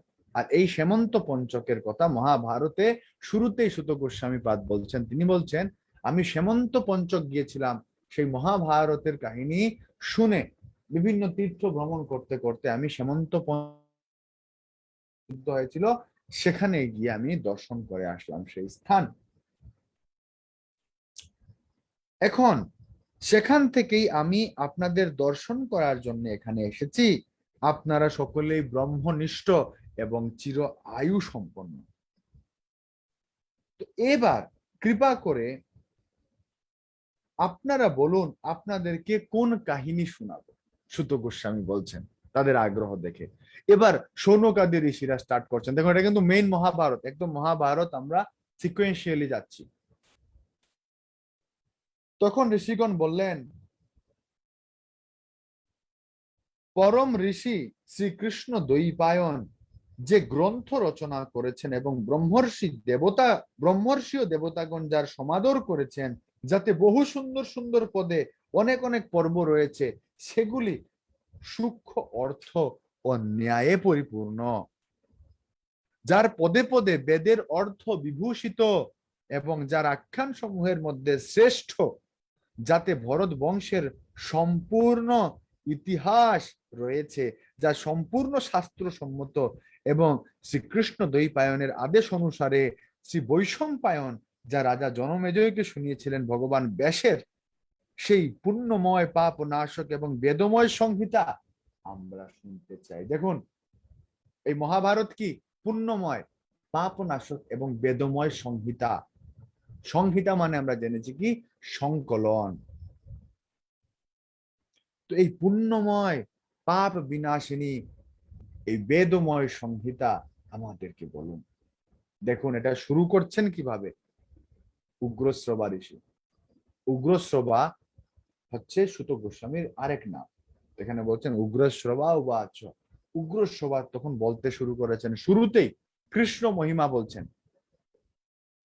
কৃষ্ণ মহিমা স্টার্ট করেছেন মহাভারত কৃষ্ণ মহিমা দিয়ে, বেদের সার, সমস্ত বেদের নিগুড় অর্থ এখানে মহাভারতে রয়েছে। ব্যাসদেব বেদ কলিযুগের মানুষ পড়তে পারবে না বলে মহাভারতকে রচনা করেছেন। অর্থটা কি? অনেকে প্রশ্ন করে, প্রভু বেদে কৃষ্ণ নেই, বেদে কি কৃষ্ণের কথা আছে? কৃষ্ণ দ্বৈপায়ন ব্যাসদেবের মনোভাব তারা জানেন না। এই মহাভারত পড়লে বুঝতে পারবেন, এই মহাভারতে বেদের পরিবর্তে মহাভারত রচনা করেছেন ব্যাসদেব, যাতে সবাই বুঝতে পারে। এবং মহাভারতের স্টার্টিং হচ্ছে কৃষ্ণ স্তুতি দিয়ে। সুত গোস্বামী বলছেন ভগবান শ্রীকৃষ্ণই সকলের আদি। স্টার্ট করছেন সুত গোস্বামী, ভগবান শ্রীকৃষ্ণই সকলের আদি, তিনি অন্তর্যামী, সর্বেশ্বর, সকল যজ্ঞাদির ভোক্তা। সকল যজ্ঞাদির ভোক্তা কৃষ্ণ সাক্ষাৎ ভগবত গীতায় বলছেন ভোক্তারম যজ্ঞ তপসাম, আমি সমস্ত যজ্ঞের সবকিছুর ভোক্তা। সুত গোস্বামী কথাই বলছেন। সকলের দ্বারা প্রশংসিত তিনি পরম সত্য। ওম, দেখুন কি বলছেন, তিনি পরম সত্য, ওমকার ব্রহ্ম। কৃষ্ণই ওমকার এবং ব্রহ্ম। যে ওমকারের আরাধনা জ্ঞানীরা করে থাকেন, এই মহাভারত আমাদের সামনে প্রমাণ করছে, সুত গোস্বামী প্রমাণ করছেন কৃষ্ণই সেই ওমকার। গীতায় কৃষ্ণ নিজেও বলছেন প্রণব অস্মি, আমি সেই প্রণব ওমকার। তিনি সনাতন ব্যক্ত এবং অব্যক্ত স্বরূপ, তিনি সনাতন এবং ব্যক্ত অব্যক্ত স্বরূপ। তিনি অসৎ আবার সৎ, তিনি সৎ অসৎ দুই এবং এই দুইয়ের অতীত। তিনি অনন্ত বিশ্ব, তিনি সকল স্থূল সূক্ষ্মের রচনাকারী, তিনি সকলের জীবনদাতা, সর্বশ্রেষ্ঠ অবিনাশী, তিনি মঙ্গলকারী, মঙ্গল স্বরূপ, সর্বব্যাপক, সবার প্রিয়, নিষ্পাপ, পরম পবিত্র। সেই চরাচর গুরু নয়ন মনোহরকারী ঋষিকেশকে প্রণাম করে আমি সর্বলোক পূজিত বহুমুখী প্রতিভা সম্পন্ন ভগবান ব্যাসের পবিত্র রচনা মহাভারতের বর্ণনা করছি। স্টার্টিং, পৃথিবীতে অনেক প্রতিভাবান বিদ্বান এই ইতিহাস আগে বর্ণনা করেছেন, এখনো করছেন এবং পরেও করবেন। এই পরম জ্ঞান স্বরূপ গ্রন্থ ত্রিলোকে প্রতিষ্ঠিত। কেউ একে সংক্ষেপে আবার কেউ বিস্তারিত ভাবে বর্ণনা করেন। এর শব্দাবলী অত্যন্ত শুভ, এতে নানা ছন্দ, দেবতা ও মনুষ্যকুলের মর্যাদার স্পষ্ট বর্ণনা রয়েছে। এরকম বর্ণনা করছেন সুন্দর সুন্দর। আমরা এখন মূল কাহিনীতে প্রবেশ করব। সংক্ষেপে এখানে সৃষ্টি তত্ত্ব আলোচনা করে দেন, একেবারে টাচ দিয়ে দেন। সৃষ্টি তত্ত্ব ওখানে মূল বিষয় নয়। এখানে মহাভারতের মূল বিষয় হচ্ছে নীতিকে, মর্যাদাকে, সমস্ত বেদের নির্যাসকে প্রতিষ্ঠা করা, যার দ্বারা মনুষ্য সমাজ মর্যাদা পেয়ে সে তার জীবনের গতি প্রাপ্ত হবে। তিনি জাস্ট বলেন কিভাবে সৃষ্টি হয়েছে, ভগবান কিভাবে সৃষ্টি করলেন সমস্ত ব্রহ্মাণ্ড এবং কিভাবে ব্রহ্মার সৃষ্টি হলো। ডিরেক্টলি বলছেন এই পিতামহ প্রজাপতি ব্রহ্মার প্রকাশ, তারপর 10 প্রচেতা, দক্ষ, তার 7 পুত্র, 7 ঋষি, 14 জন মনুর উৎপত্তি হয়েছে, বিশ্বদেব বা আদিত্য, বসু, অশ্বিনী কুমারদ্বয়, যক্ষ, সাধ্য, পিশাচ, গুহক, পিতৃ, ব্রহ্মর্ষি, রাজর্ষি, জল, দুলক, পৃথিবী, বায়ু, আকাশ, 10 দিক, সংবৎসর, ঋতু, মাস, পক্ষ, দিন, রাত এবং জগতে যত বস্তু আছে সবকিছু উৎপত্তি হয়েছে, শুধু টাচ করা হয়েছে এখানে। এরপর ঢুকছে মেইন জায়গায়। এবার তিনি বলছেন মহাভারতে দেবতাদের সংখ্যা বলছেন সুত গোস্বামী। দেবতাদের সংখ্যা হচ্ছে 36,333। জানি না স্ক্রিন শেয়ার হবে কিনা। সৃষ্টিতত্ত্বের প্রাথমিক ধারণা দেন, তারপরে চলে আসেন দেবতাদের সংখ্যা হচ্ছে 36,333। আমরা তো 33 কোটি দেবতার কথা বলি, কিন্তু মহাভারত এখানে বলছেন 36,333। অ্যাকচুয়ালি যে মেইন বিষয় সেটি হচ্ছে মন্বন্তর বিভাগে ইন্দ্রের পদ পরিবর্তন হয়।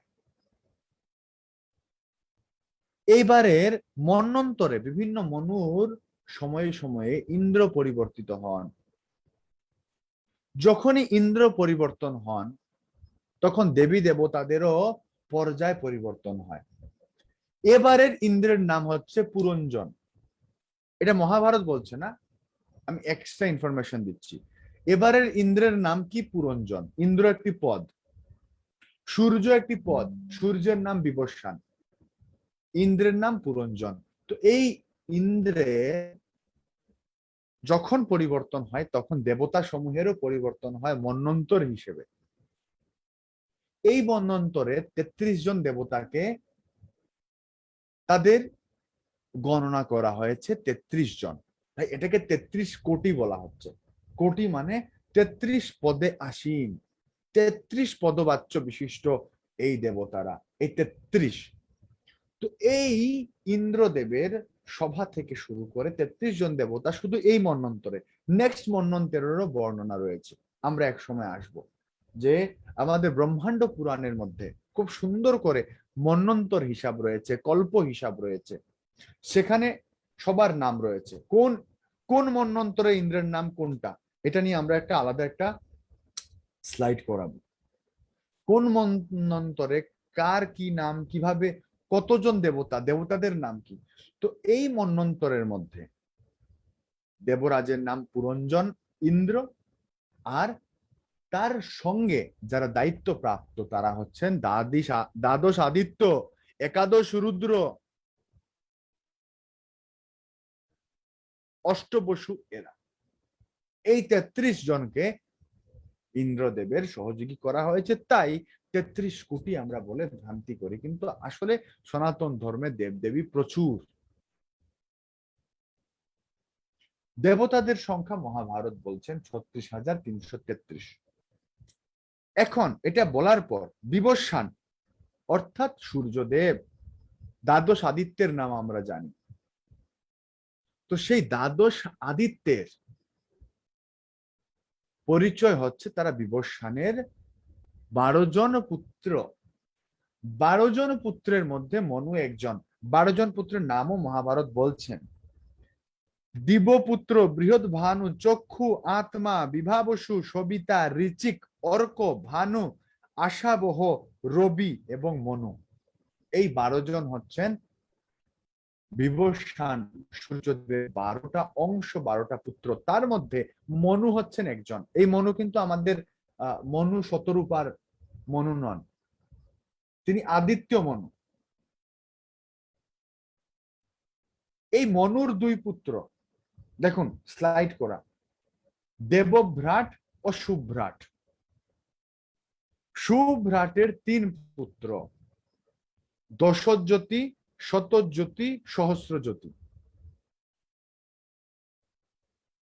দশজ্যোতির 10,000 পুত্র, শতজ্যোতির 1 লক্ষ, সহস্রজ্যোতির 10 লক্ষ পুত্র জন্ম নেয়।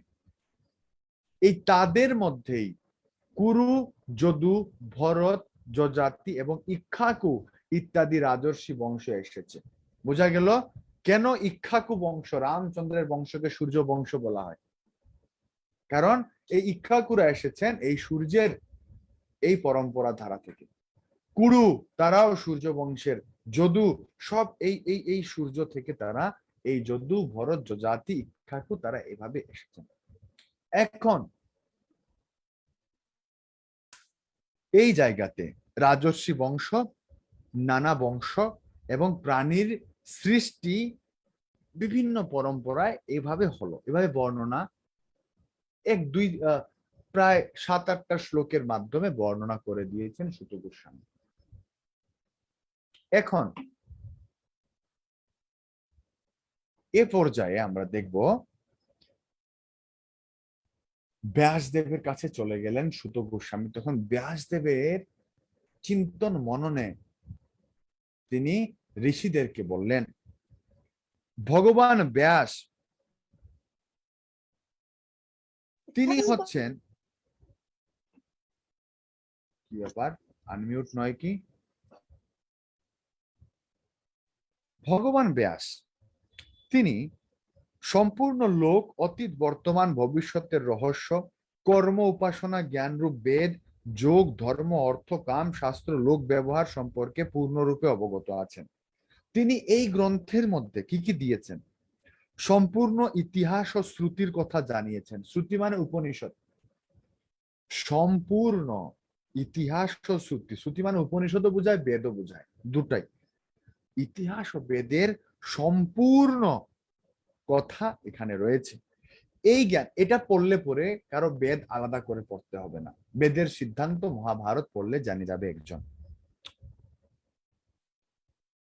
এই জ্ঞান তিনি কোথাও বিস্তারিত আবার কোথাও সংক্ষেপে বর্ণনা করেছেন, কারণ বিদ্বান পণ্ডিতগণ জ্ঞান বিভিন্ন ভাবে প্রকাশ করে থাকেন। এটা ইন্টারেস্টিং নিউজ দিচ্ছেন। বিদ্বান ব্যক্তিগণ, মহর্ষি ব্যাসদেব, তিনি, আমরা বলি তিনি কেন পুরাণের মধ্যে এক একটা এক এক ভাবে বর্ণনা করলেন, এখানে সার দিয়ে দিয়েছেন। ভগবান যেমন স্বাধীন, তার অবতারেরা, এই সপ্তবেশ অবতার ব্যাসদেব তিনিও সম্পূর্ণ স্বাধীন। তো তিনি যেহেতু বিদ্বান এবং ভগবানের বিশেষ শক্তি সম্পন্ন, তাই এক এক ভাবে তিনি জ্ঞান এক এক সময় এক এক ভাবে দিয়ে থাকেন। সেটা তার নিজস্ব ইচ্ছা, নিজস্ব ধারার উপর নির্ভর করে থাকে এবং খুব সিস্টেমেটিক ভাবেই দিয়েছেন। এটা আমরা ভবিষ্যতে পাবো। ভগবান তিনি তপস্যা, ব্রহ্মচর্যের দ্বারা বেদ বিভাজন করে এই গ্রন্থ রচনা করেছেন ব্যাসদেব। পরে তিনি চিন্তা করেছেন শিষ্যদেরকে তিনি এটা কিভাবে দিবেন। এটা একটা মারাত্মক চিন্তা, শিষ্যদেরকে কিভাবে দেয়া যায়। এটাকে তো আমি চিন্তন করেছেন। তিনি ধ্যানের মধ্যে প্রকাশ করে নিয়েছেন মহাভারত, কিন্তু প্রকাশ করবেন কিভাবে শিষ্যদের মাঝে। ভগবান বেদব্যাসের চিন্তা নিরসনের জন্য সাথে সাথে ব্রহ্মা চলে আসলেন। সাথে সাথে ব্রহ্মা চলে আসলেন। এসে তিনি বেদব্যাসকে বলছেন, হে মহর্ষি,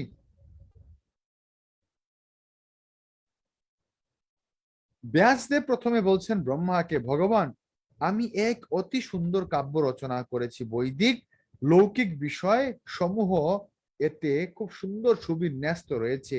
এতে বেদাঙ্গ সহ উপনিষদ, বেদাদির ক্রিয়া কলাপ, ইতিহাস, পুরাণ, অতীত, বর্তমান, ভবিষ্যতের বিষয়, জরা, মৃত্যু, ভয়, ব্যাধি ইত্যাদির ভাব অভাবের বিচার, আশ্রম বর্ণাদির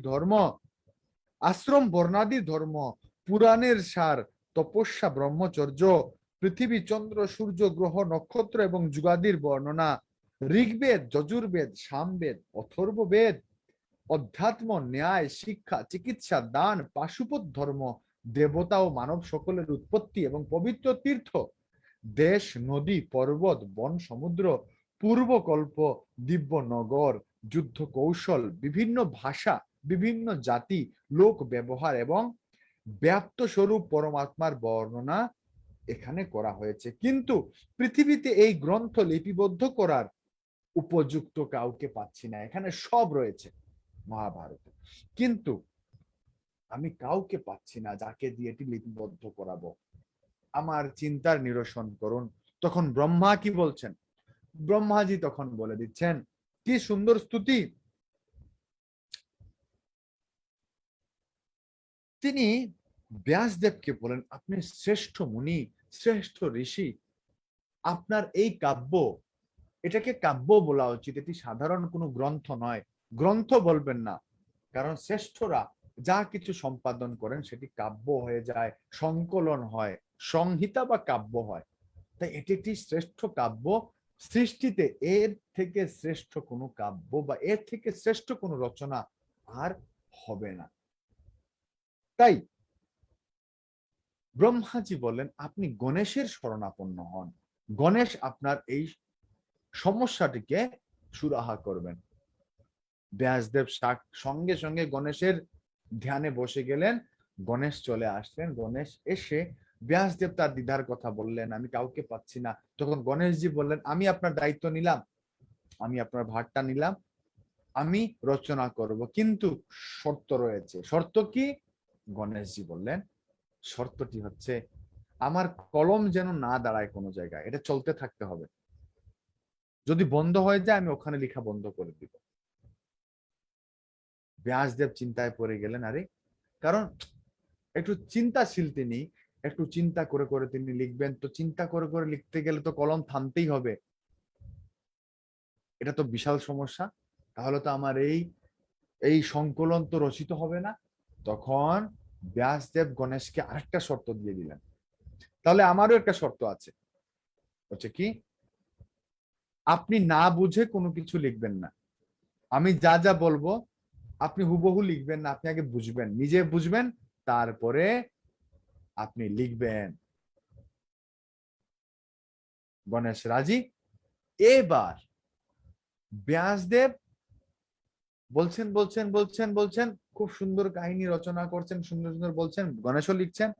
আর যেখানে ব্যাসদেবের একটু চিন্তা করার প্রয়োজন, সেই জায়গায় ব্যাসকূট মহাভারতে রয়েছে। ব্যাসকূট মানে কিছু কঠিন সূত্র রয়েছে, মীমাংসা জাতীয় ন্যায়, বেদের মারপেচ, ওইগুলো ব্যাসদেব বলে দিচ্ছেন। আর গণেশ আটকে যাচ্ছে, কারণ নিজে না বুঝে গণেশ লিখবে না। ব্যাসদেব ব্যাসকূট, ব্যাসদেবের নিজস্ব কিছু সূত্র দিয়ে দিচ্ছেন, আর গণেশ আটকে যাচ্ছেন। গণেশ ধীরে ধীরে আটকে আটকে লিখছেন, আর গণেশ যখনই আটকে আটকে লিখছেন, তখন ব্যাসদেব সুযোগে তিনি হচ্ছেন আরো চিন্তা করে ধ্যান করে সমস্ত কিছু তিনি আবার মনন করে নিচ্ছেন। এই মহাভারত রচনা শুরু হয় অক্ষয় তৃতীয়ার দিন। অক্ষয় তৃতীয়া বৈশাখ মাসের শুক্লপক্ষের তৃতীয়া তিথি।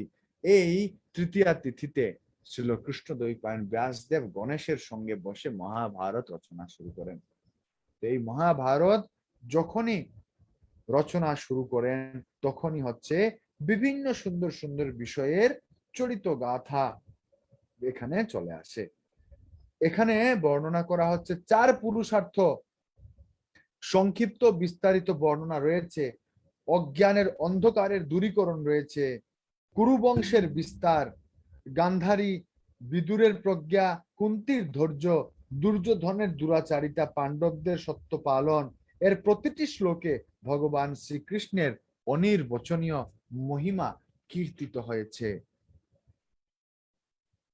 তো এই মহাভারত রূপী এত সুন্দর রচনা, এই রচনার শুরুতেই থাকছে জনমেজয়ের যজ্ঞ। জনমেজয় তিনি কুরুক্ষেত্রের মধ্যে একটি বিশাল যজ্ঞ করছিলেন তার 4 ভাইকে নিয়ে। পরীক্ষিত মহারাজের 4 পুত্র, জনমেজয়, শ্রুতসেন, উগ্রসেন এবং ভীমসেন, এই 4 পুত্রকে নিয়ে জনমেজয় তিনি যজ্ঞ শুরু করলেন। তারা 4 ভাই, জনমেজয় এবং 3 ভাই, এরা 4 ভাই মিলে যজ্ঞ শুরু করলো। কিন্তু হঠাৎ করে দেব শর্মা কুকুর, দেবতাদের বিশেষ কুকুর, এই দেব শর্মা কুকুর তার বাচ্চা, কুকুরই সে মা কুকুর, কিন্তু তার বাচ্চাটা সে যজ্ঞস্থলিতে ছিল একটা কুকুর।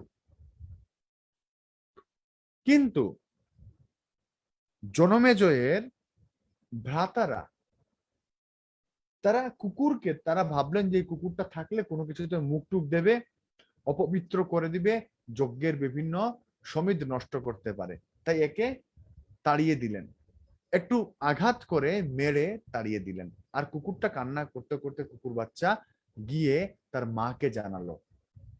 তখন তার মা বললেন, নিশ্চয়ই তুমি কোনো দুরাচার করেছো, সেখানে গিয়ে কিছুর মধ্যে মুখ দিয়েছো। তো কুকুরটি বলল যে, না মা, আমি তো কিছু করিনি, আমি তো ওই হবিষণ্ণ ছিল, হবিষণ্ণের মধ্যে তো আমি মুখ দেইনি, এবং যজ্ঞের কোনো দ্রব্যের মধ্যে তো আমি কোনো রকমের কোনো কিছু অপবিত্র করিনি, তো আমাকে কেন মারলো তারা? তখন এই শিশুটি, এই বাচ্চা কুকুর শাবককে নিয়ে দেব শর্মা কুকুর গেলেন এবং গিয়ে এই 4 ভাইকে, জনমেজয় আর তার 3 ভাইকে বললেন, আপনারা বিনা দোষে আমার কুকুর আমার বাচ্চাটিকে কেন বিনা কারণে আপনারা মারলেন? কি কারণে আপনারা বিনা দোষে আমার বাচ্চাটিকে এভাবে আঘাত করলেন বলুন? যেহেতু বিনা দোষে আপনারা আঘাত করেছেন, তাই আমি অভিশাপ দিচ্ছি, শীঘ্রই আপনাদের বিপদ হবে। 4 ভাইকে শাপ দিয়ে দিলেন, অভিশাপ, শীঘ্রই আপনাদের বিপদ হয়ে যাবে। জনমেজয় একটু ভয় পেয়ে গেলেন। এই যজ্ঞটা সম্পন্ন করেই তিনি এই অভিশাপ থেকে মুক্ত হওয়ার বিভিন্ন ধরনের অনুষ্ঠান, বিভিন্ন ধরনের যুক্তি মানে সলা পরামর্শ করতে থাকলেন। আমাদের স্লাইড শেয়ার হচ্ছে না, কেটে যাবে দেখে আমরা নেক্সট ক্লাসে স্লাইড আপনাদেরকে দেখাবো। খুব সুন্দর স্লাইড আকারে আমরা নিয়ে আসবো আপনাদের সামনে। তো স্লাইড আসতে পারছে না বলে আন্তরিকভাবে দুঃখিত, নেক্সট ক্লাসে স্লাইড থাকবে। তো এই পর্যায়ে জনমেজয় যজ্ঞ শেষ করে একদিন নিশ্চিন্ত ভাবে, এটা কিন্তু মহাভারতের বর্ণনা, এই চলছে, এটা কিন্তু মহাভারত বর্ণনা হচ্ছে। কিন্তু একদিন জনমেজয় শিকারে বের হলেন, যেহেতু তিনি রাজা, মৃগয়ায় গেলেন পশু শিকার করতে। রাজার স্বাভাবিক ক্ষত্র ধর্ম, ক্ষত্রিয় বৃত্তি তিনি পালন করতে চলে গেলেন। এবং যখনই তিনি বেরিয়েছেন তখন তিনি দেখতে পাচ্ছেন এক মুনির আশ্রম। মুনির আশ্রম দেখে, তার রাজ্যের ভেতরে মুনির আশ্রম দেখে তিনি একটু শান্তি পেলেন। তিনি ভাবলেন, এবার আমার ভাইদের অভিশাপ থেকে মুক্তির কোনো একটা উপায় আমি খুঁজে পাবো, কারণ যেহেতু অভিশাপ দিয়ে দিয়েছে একটি দেব কুকুর। তাই সেই মুনির আশ্রমে গেলেন। সেই মুনির নাম হচ্ছে শ্রুতশ্রবা। শ্রুতশ্রবা, শ্রুতশ্রবা। তো সেই শ্রুতশ্রবা ঋষির পুত্র সোমশ্রবা, সেই সোমশ্রবা পুত্র অত্যন্ত তপস্বী, বেদজ্ঞ, পণ্ডিত। তাকে জনমেজয় ঋষি তার পৌরোহিত্য করার জন্য, তার যজ্ঞের পুরোহিত হয়ে অভিশাপ খণ্ডনের জন্য নিয়ে যেতে চাইলেন। তখন সেই শ্রুতশ্রবা জনমেজয়কে বললেন, হে মহারাজ, আমার পুত্র খুব বড় তপস্বী এবং স্বাধ্যায় সম্পন্ন, মানে তিনি শাস্ত্র পড়াশোনা করেন, শাস্ত্র নিপুণ, এবং তিনি হচ্ছেন সদাচারশীল। সে আপনার সকল অভিশাপ অনিষ্ট দূর করতে সক্ষম। শুধুমাত্র মহাদেবের অভিশাপ দূর করতে সে পারবে না, এই শক্তি তার নেই। যদি মহাদেব আপনাকে অভিশাপ দিয়ে থাকেন তাহলে আমার পুত্র সেটাকে খণ্ডন করতে পারবেন না। কিন্তু যে কোনো অভিশাপ, যে কোনো দুর্ভাগ্য সে খণ্ডন করতে সক্ষম। এছাড়া তার আরেকটি ব্রত আছে, এই 2টা ব্রত রয়েছে তার। সে মহাদেব বাদে সবার অভিশাপ সে খণ্ডন করে দিতে পারবে। আরেকটি ব্রত কি, কোন ব্রাহ্মণ যদি তার কাছে কিছু চায় সে সাথে সাথে সমস্ত কিছু দিয়ে দেয়। এমন কোন প্রিয় বস্তু থাকলেও সে দান করে দেয়। এই 2টা কন্ডিশন রয়েছে সোমশ্রবার। এখন সোমশ্রবা ঋষিকে জনমেজয় সমস্ত কন্ডিশন মেনে নিলেন আর তার গৃহের মধ্যে, রাজ্যের মধ্যে আমন্ত্রণ জানালেন যে আপনি যজ্ঞের পৌরোহিত্য করুন। ইনাকে হস্তিনাপুরে পৌরোহিত্য করার জন্য নিয়ে গেলেন। সেই সময়ে মহারাজ জনমেজয় তিনি তক্ষশিলা অভিযান করে, তক্ষশিলা নামে রাজ্য বিহারের ওইদিকে পড়েছে বর্তমানে। তো সেই সোমশ্রবাকে তিনি রাজ্যে নিয়ে গেলেন, ওখানে যজ্ঞের আয়োজন করতে বললেন, আর তক্ষশিলা বিজয়ের জন্য চলে গেলেন জনমেজয়। তক্ষশিলা গেলেন বিহারের। তক্ষশিলায় গিয়ে তিনি তক্ষশিলা জয় করলেন। তক্ষশিলাতে একটা গুরুত্বপূর্ণ ঘটনা ঘটেছে। ওখানে একজন গুরুদেব রয়েছেন, একজন ঋষি, আয়ুধম্য নামে। এই আয়ুধম্য মুনির 3 জন শিষ্য, এখানে গুরু সেবার মাহাত্ম্য বর্ণনা করা হচ্ছে মহাভারতের এই চ্যাপ্টারে। বিভিন্ন বর্ণনা, সুন্দর সুন্দর বর্ণনা রয়েছে। গুরু সেবা কিভাবে করা উচিত, কিভাবে সমর্পিত হয়ে গুরু সেবা করা উচিত, যদি গুরু সেবা না করা হয় তাহলে কি ফল হয়, গুরুদেবের আশীর্বাদে কি হতে পারে। এই আয়ুধম্যের 3 শিষ্য ছিল, আরুণি, উপমন্যু এবং বেদ। এই 3 শিষ্য, আরুণি, উপমন্যু, বেদ, তাদের 3 জনের গুরু সেবা এতটাই প্রবল ছিল, এখানে মাহাত্ম্য ডিরেক্টলি খুব সুন্দর করে বর্ণনা করা হয়েছে। এই আরুণি, তার গুরুদেব তাকে বলেছিলেন ক্ষেত। প্রথম শিষ্য আরুণি, বিস্তার বর্ণনা আমি সংক্ষেপে বলে দিচ্ছি। আচ্ছা, আপনাদের কাহিনীগুলো বুঝতে কোনো অসুবিধা হচ্ছে কি? স্লাইড আসবে কিন্তু সমস্যা নেই। আপনাদের কাহিনীগুলো বুঝতে কোনো অসুবিধা হচ্ছে? না প্রভু, না। না প্রভু, না না, ঠিক আছে, ঠিক আছে, অনেক সুন্দর। ঠিক আছে, কাহিনী সুন্দর না এগুলো? মানে একদম হ্যাঁ, ইন্টারেস্টিং মনে হচ্ছে না? অবশ্যই, অবশ্যই, অবশ্যই। লিঙ্ক কিন্তু। হ্যাঁ প্রভু, অনেক অনেক সুন্দর। সুন্দর, অনেক সুন্দর। ওকে, না বুঝলে বলবেন। এখন এই কাহিনী থেকে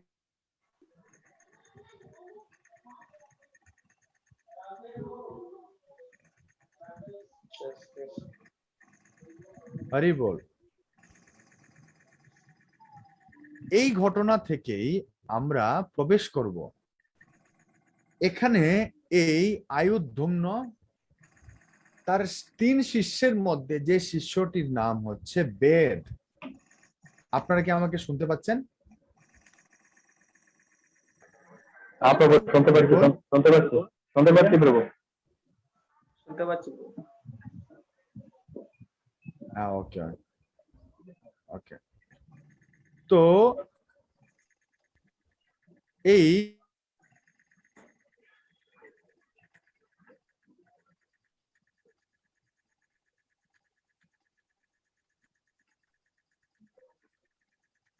শোনা যাচ্ছে না প্রভু? আজকে গেছে প্রভু, আজকে গেছে প্রভু, আজকে গেছে।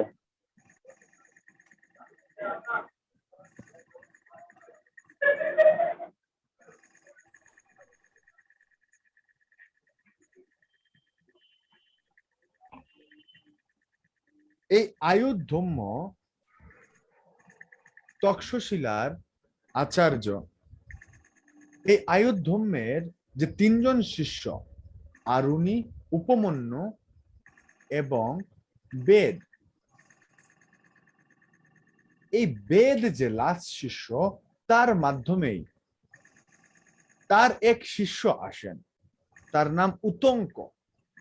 এই উতঙ্কের দ্বারাই পরিচালিত হয়ে রাজা জনমেজয় সর্পযজ্ঞ করেন। সর্পযজ্ঞের বিস্তার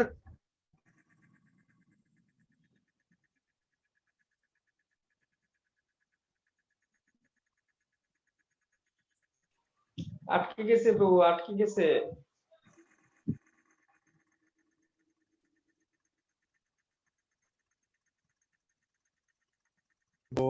নেটওয়ার্কটা আজকে একটু বেশি ডিস্টার্ব করছে। আমি মনে হয় না আর এগিয়ে যাওয়া ঠিক হবে, ডিরেক্টলি কোয়েশ্চেন আনসার শুরু করে দিই।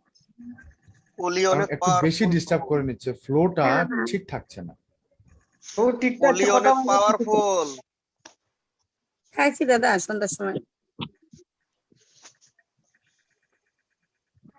আর তো বেশিক্ষণ নেই প্রভু। বেশি পাওয়ারফুল। কলি একটু না না খাই নেই। আচ্ছা, ফ্লোটা নষ্ট করে দিচ্ছে বারে বারে। যাবো না, সারাদিনের মধ্যে যাবো।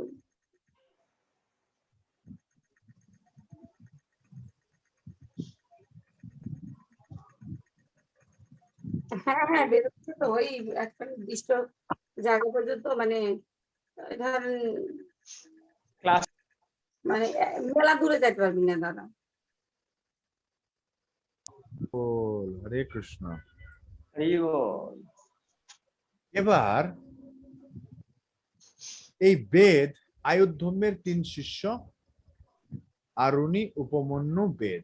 বেদের শিষ্য হচ্ছেন উতঙ্ক। এই উতঙ্কের গুরু সেবা, এই 3 জন তো সেবা করেন, বেদের শিষ্য উতঙ্ক তিনি সেবা করেন। সেবা করতে গিয়ে এই তক্ষকের সঙ্গে তার একটি বিটার এক্সপিরিয়েন্স হয়ে যায়, খুব খারাপ অভিজ্ঞতা হয় উতঙ্কের। এই উতঙ্ক তক্ষকের কাছে প্রতিশোধ নিতে গিয়ে জনমেজয় রাজাকে গিয়ে বলেন, হে পরীক্ষিত নন্দন, হে জনমেজয়, আপনার পিতাকে এই তক্ষক সে হত্যা করেছিল, আমাকেও সে আমার গুরু সেবা করতে দিতে চাচ্ছিল না, বহু কষ্টে আমি গুরু সেবা করেছি, এই তক্ষক অত্যন্ত অনিষ্টকারী, এর বিনাশ করতে হবে। তখন পরীক্ষিত তখন জনমেজয় বলছেন, একে কিভাবে করবে, এত সর্পকুলের শ্রেষ্ঠত্বে রয়েছে, সে তো সর্পকুলের মধ্যে, সে তো অনেক পাওয়ারফুল। তখন উতঙ্ক বলছেন, মহারাজ আপনি সর্পযজ্ঞ করুন, সব সর্পকে বিনাশ করে দিন, সমস্ত সর্পগুলিকে আপনি বিনাশ করুন। তখন এই উতঙ্ক ঋষি তার তত্ত্বাবধানে এই সর্পযজ্ঞ জনমেজয় শুরু করেন, এবং এই সর্পযজ্ঞ বৃত্তান্ত বলতে গিয়ে এখানে সর্বোৎপত্তি আসছে মহাভারতে, সুন্দর সুন্দর কাহিনী আসছে। আমরা নেক্সট ক্লাসের মধ্যে যাব সর্পের জন্ম বৃত্তান্ত, কিভাবে সর্প আসলো, তারপরে গরুড়ের জন্ম, সর্প আসছে কিভাবে, গরুড় আসছেন কিভাবে, গরুড়ের সঙ্গে কেন সাপেদের এত বাদ, এত মারামারি কেন মহাভারতে রয়েছে, ওটার বর্ণনা করতে গিয়ে সমুদ্র মন্থনের কাহিনী চলে আসছে। সমুদ্র মন্থনের সংক্ষিপ্ত বিবরণ, অমৃত প্রাপ্তি, রাহুর হত্যা, এগুলো নিয়ে আসছেন খুব সংক্ষেপে। মেইন উদ্দেশ্যে এই বিষয়গুলোর অবতারণা ঘটানো হয়েছে।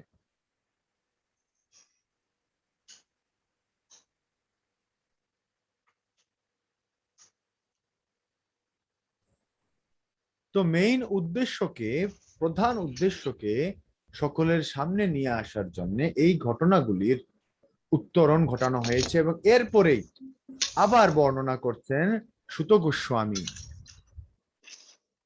কিভাবে গরুড়ের জন্ম হলো, গরুড়ের মাতাকে, গরুড়ের মা আর সাপেদের মা এক, সরি মানে তারা পিতা এক, গরুড়ের মা সাপেদের গরুড়ের পিতা সাপেদের পিতা কিন্তু এক, গরুড়ের মা সাপেদের মা 2 বোন, তাদের মধ্যে এত বিবাদ কেন, কেন গরুর সাপদেরকে বিনাশ করে, কেন গরু সাপদেরকে হত্যা করে, এই বিষয়গুলো আমরা ডেপথে যাব ধীরে ধীরে। তো এখন যে তক্ষশিলা বিজয়ে চলে গেছেন, হস্তিনাপুরে এনে দিয়ে রাজা জনমেজয় তিনি চলে গেছেন তক্ষশিলা বিজয়ে। আর তক্ষশিলার আয়ুধম্য ঋষির মহিমা মহাভারত বর্ণনা করছেন, গুরু সেবার কি মহিমা। তার আরুণি নামক যে প্রথম শিষ্য, সেই আরুণি নামক শিষ্যকে একবার পাঠিয়েছিলেন ঋষি আয়ুধম্য, ক্ষেতের মধ্যে একটা বাঁধ ভেঙে গেছিল, ক্ষেতের ফসল নষ্ট করে দিচ্ছে জলের বাঁধ, সেই বাঁধটিকে ঠিক করার জন্য সকালবেলা পাঠিয়েছেন। আয়ুধম্য সারাদিন চেষ্টা করলেন, বাঁধটাকে আর তিনি রক্ষা করতে, মানে ক্ষেতকে আর রক্ষা করতে পারছেন না, বাঁধ ভেঙে জল আসছেই। আরুণি করলেন কি, তিনি নিজেই ওই ক্ষেতের বাঁধের মধ্যে শুয়ে গেলেন, কারণ গুরুদেব নির্দেশ দিয়েছেন, তিনি নিজেই শুয়ে গেলেন বাঁধ হয়ে, তখন আর জল আসছে না, আর ক্ষেতের মধ্যে শস্যগুলো সুন্দরভাবে রয়েছে। এখন সারা দিন চলে গেল, সন্ধ্যা হতে শুরু হলো, আরুণি তো ফিরছে না আশ্রমে।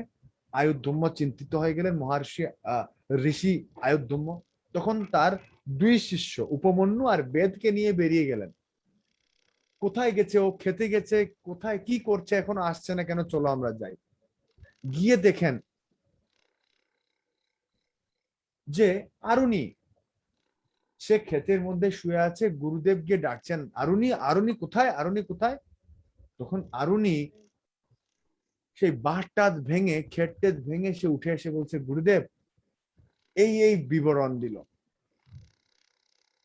তখন গুরুদেব বললেন, তার গুরু সেবায় সন্তুষ্ট হয়ে এত সন্তুষ্ট হলেন, বললেন তুমি গুরু সেবার জন্য এরকম নিবেদিত প্রাণ,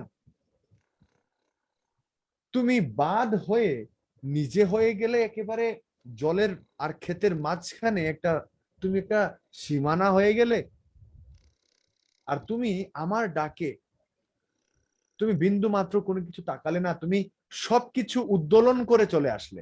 ক্ষেত,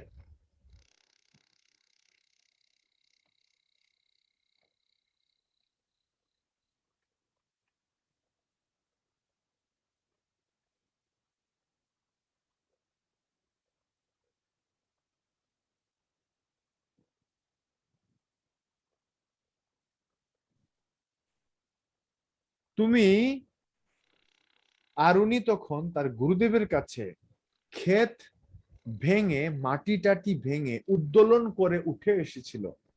তাই গুরুদেব তাকে বললেন, তোমার নাম হবে উদ্দালক, ঋষি উদ্দালক নামে তুমি পরিচিত হবে। এই উদ্দালকের কাহিনী আমরা উপনিষদে পাই।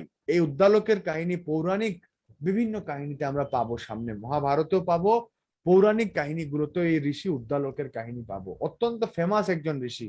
এই আরুনিকে তার গুরুদেব মাটি, ক্ষেত, বাদ সবকিছু উদ্দোলন করে গুরুদেবের কাছে এসেছেন বলে তার নাম উদ্দালক রাখেন, এবং তাকে আশীর্বাদ দিলেন, বেদ সমূহ সমস্ত শাস্ত্রে তুমি পারঙ্গম হবে, আশীর্বাদ দিলাম।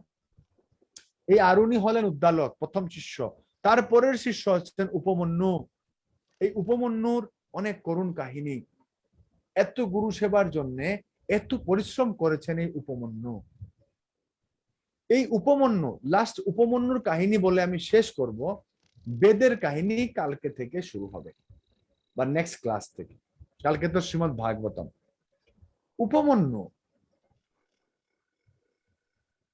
উপমন্যুর দায়িত্ব ছিল গরু চড়ানো,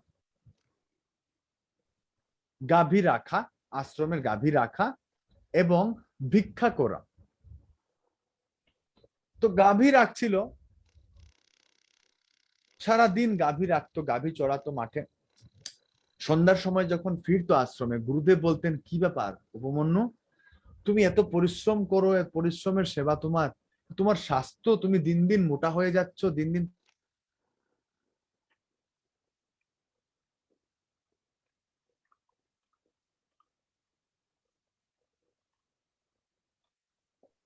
বলছেন দিন দিন তোমার স্বাস্থ্য বেড়ে যাচ্ছে, দিন দিন তুমি মোটা হয়ে যাচ্ছ উপমন্যু। তো তখন জিজ্ঞেস করলো, তুমি খাও কিসে? বলছে, গুরুদেব আমি তো ভিক্ষা করি। বলছে, ভিক্ষা করো কিন্তু আমাকে দাও না, তুমি নিজে নিজে খেয়ে ফেললো। তখন বলছে, এখন থেকে ভিক্ষা করে আমাকে দেবে। তখন গুরুদেব এই আদেশ দেওয়াতে উপমন্যু করলো কি, গুরুদেবের আদেশ পালন করে এখন থেকে ভিক্ষা করে গুরুদেবকে দিয়ে দেয়। তারপরও দেখছেন গুরুদেব রাত্রিকালে যখন সে মানে একই রকম, স্বাস্থ্যের আর কমতি নেই। বলছে, কি ব্যাপার, তুমি এখন খাবার পাচ্ছ কোত্থেকে? উপমন্যু বলছে, গুরুদেব ভিক্ষা করে আপনাকে দিয়ে দেই, তো তারপরে আমি আবার গিয়ে ভিক্ষা করি, আবার ওখান থেকে আমি ভিক্ষা করে খেয়ে নিই। তখন গুরুদেব বললেন, এটা তো লোভের প্রকাশ, এটা ঠিক নয়।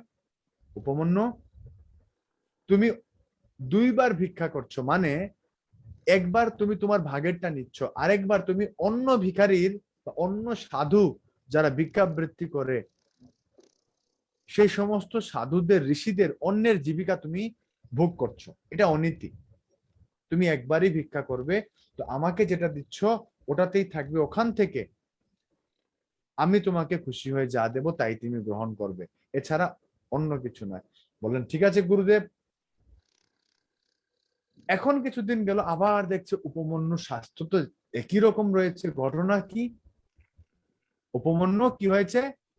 গুরুদেব এখন তার ভিক্ষা করি না, এখন আমি গাভী যে নিয়ে যাই, ক্ষুধা লাগলে গাভীর দুধ খেয়ে নে। তো বলছে, আরে মহা জ্বালা, বলছে গাভীর দুধ, এই গাভী আশ্রমের, তাই গাভীর দুধ তুমি একাকি খেলে তোমার অন্যান্য গুরু ভাইরা আমরা সবাই উপাসে মরব, তো তুমি এটা খাবে না, এটা অপরাধ হয়ে যাবে উপমন্যু, তুমি দুধ খাবে না। তো বলছে ঠিক আছে গুরুদেব, আজ্ঞা পালন করছে, কিন্তু সে চঞ্চল নয়, সে বুঝতে পারেন। উপমন্যু আবার কয়েকদিন পরে গুরুদেব দেখছেন আবারও তার স্বাস্থ্য যে কি সেই অবস্থা। বলছে এখন কি, এখন তোমার ভিক্ষা বন্ধ, দুধ খাওয়া বন্ধ, এখনো তোমার স্বাস্থ্য কেমন করে? বলছে গুরুদেব, ওই গাভীর তো দুধ খেতে পারি না, বাছুররা দুধ খাওয়ার পর তাদের মুখে যে ফেনা লেগে থাকে আমি ওই ফেনাগুলো খাই। তো বলছে আচ্ছা আচ্ছা, তোমার কারণে বাছুররা তো বেশি একটা ফেনা বের করে না মুখ দিয়ে, কিন্তু এই উপমন্যুকে খাওয়ানোর জন্য বাছুররা করুণা প্রদর্শন করে, তারা নিজেরা দুধ কম খায় আর মুখের মধ্যে ফেনা বাড়ায় বেশি, যাতে উপমন্যু খেতে পারে। তো গুরুদেব আয়ুধম্য বলছেন উপমন্যু তুমি এটা করবে না, বাছুরেরা উপবাস থেকে যাবে, তারা কম দুধ খাচ্ছে, তোমার গাভী চরণে অপরাধ হয়ে যাবে, তুমি এটা করবে না। বলছে যথা আজ্ঞা গুরুদেব। এবার উপমন্যুর ভিক্ষা নেই, দুধ নেই, মুখের ফেনাও সে খেতে পাচ্ছে না, বাছুরদের কিছুই করতে পারছে না। একদিন সে প্রচন্ড পরিমাণে ক্ষুধার্ত হয়ে গেল, অসুস্থ হয়ে যাচ্ছে প্রায়, না পেরে সে আখের পাতা, কুশিয়ার বা আখ, ওই আখের পাতা সে রাস্তার মধ্যে পেল, ওটাই সে চিবিয়ে চিবিয়ে খেতে শুরু করলো। তো এই আখের পাতার তীব্র কটু স্বাদ এতটাই মানে বিষক্রিয়া শুরু হয়েছিল আখের পাতা খাওয়ার পর, ফলে যে সাথে সাথে উপমন্যুর চোখ অন্ধ হয়ে গেল, সাথে সাথে কিছুক্ষণের মধ্যে অন্ধ হয়ে গেছে উপমন্যু। আর অন্ধ হয়ে গাভীর পেছন পেছন ছুটতে ছুটতে একটি কুয়ার মধ্যে পড়ে গেছে, একটি কুয়ো, একটি গর্ত বিশেষ কুয়ো, সেটার মধ্যে সে পড়ে যায়। সারা দিন সে ওভাবে চিৎকার করে, সেই গর্ত থেকে তাকে কেউ রক্ষা করেনি। এক পর্যায়ে গুরুদেব তাকে খুঁজতে বের হলেন শিষ্যদেরকে নিয়ে, কোথায় গেল উপমন্যু, আসছে না, রাত হয়ে যাচ্ছে। হঠাৎ করে গিয়ে দেখেন যে উপমন্যু একটা কুয়াতে পড়ে গেছে। তাকে জিজ্ঞাসা করলেন কি হয়েছে তোমার? তখন বিস্তারিত ঘটনা বলল, ক্ষুধার জ্বালায় আমি এটা খেয়ে ফেলেছি গুরুদেব, ক্ষুধা সহ্য হয়নি, এখন আমি অন্ধ হয়ে গেছি আর কুয়াতে পড়ে গেছি। তখন গুরুদেব বললেন তুমি অশ্বিনী কুমারদ্বয়ের স্তুতি করো, অশ্বিনী কুমাররা যে কোনো রোগ থেকে মুক্ত করতে পারে, তুমি তাদের স্তুতি করো। তখন অশ্বিনী কুমারদের বেদ থেকে অশ্বিনী কুমারদের স্তোত্র আবৃত্তি করতে থাকলেন। অশ্বিনী কুমাররা আসলেন, এসে আয়ুধম্যকে উপমন্যুকে তারা পায়েস দিলেন এক বাটি, তুমি পায়েসটা খাও, খেলে তোমার চোখ ঠিক হয়ে যাবে। উপমন্যু বলছে আমার গুরুদেব নিষেধ দিয়েছে, আমি গুরুদেবকে না দিয়ে কিছু খাবো না, যা খাবো গুরুদেবকে দিয়ে খাবো, আমি একবার ক্ষুধার জ্বালায় আমি খেয়ে নিয়েছিলাম আখ পাতা, আমার চোখ অন্ধ হয়ে গেছে, আমি আর খাবো না। অশ্বিনী কুমাররা জোর করছে, বলছে আমি বলছি তো আমি গুরুদেবের আদেশ ছাড়া আমি খাবো না, খাবো না, খাবোই না। অশ্বিনী কুমাররা এত সন্তুষ্ট হলেন, লাস্ট পর্যায়ে পরীক্ষা করছেন, বলছেন আরে তোমার গুরুদেবেরও একবার একটা সমস্যা হয়েছিল, আমরা পায়েস দিয়েছিলাম, উনি ওনার গুরুদেবকে না দিয়ে নিজেই খেয়েছে, তুমিও খাও। বলছেন না, আমি গুরুদেব ছাড়া খাবো না, তো আপনারা যাই করুন না কেন আমি খাবো না। তখন এত সন্তুষ্ট হলেন অশ্বিনী কুমাররা, তারা বলেন ঠিক আছে তোমার খেতে হবে না, তোমাকে আশীর্বাদ দিচ্ছি, তোমার চক্ষু তুমি ফিরে পাও এবং তোমার দাঁতগুলো স্বর্ণের হয়ে যাবে, তোমার দাঁত হয়ে যাবে স্বর্ণের, এবং তুমি সমস্ত বেদ, সমস্ত যা কিছু শাস্ত্র রয়েছে সবকিছুতে তোমার পারঙ্গমতা লাভ হবে তোমার গুরুদেবের কৃপায়। তখন এই অশ্বিনী কুমাররা যখন চলে গেলেন, উপমন্যু আচার্যের কাছে ফিরে গেলেন এবং আচার্য তার গুরু সেবায় এত প্রসন্ন হলেন, সবকিছু শুনলেন যে গুরুদেবের প্রতি এত শরণাগত, সে অন্ধ হয়ে ঔষধ খাইতে চায়নি। অশ্বিনী কুমাররা তাকে যেচে দিতে চেয়েছেন কিন্তু সে নেয়নি। গুরুদেব তাকে আশীর্বাদ দিলেন, হে উপমন্যু, অশ্বিনী কুমারদের কথা অনুযায়ী তোমার কল্যাণ হবে এবং সমস্ত বেদ ও ধর্মশাস্ত্র তোমার স্মৃতিতে স্বতঃস্ফূর্ত ভাবে থাকবে, সব সময় থাকবে, সমস্ত ধর্মশাস্ত্রে তুমি পারঙ্গম হবে। তো আমরা দেখলাম এই আরুণী বা উদ্দালক, আরুণিকের নাম হয় উদ্দালক, গুরু সেবা করতে গিয়ে সে আশীর্বাদ পায়। কত কষ্ট করে গুরু সেবা করতেন, এই উপমন্যু কত কষ্ট করেছেন। আর এখন আমাদের কিন্তু গুরুদেবের এরকম কোনো সেবা করতে হয় না, আমরা গুরুদেবের বাণী সেবা, তিনি যে আদেশ দিয়েছেন সেই আদেশগুলো পালন করলেই কিন্তু আমরা গুরুদেবের কৃপা পেতে পারি। গুরুদেব আমাদেরকে এত কষ্ট করে এত কিছু করার কোনো পরীক্ষাও করেন না, তারপরও আমরা গুরুদেবের আদেশ নির্দেশ পালন করি না।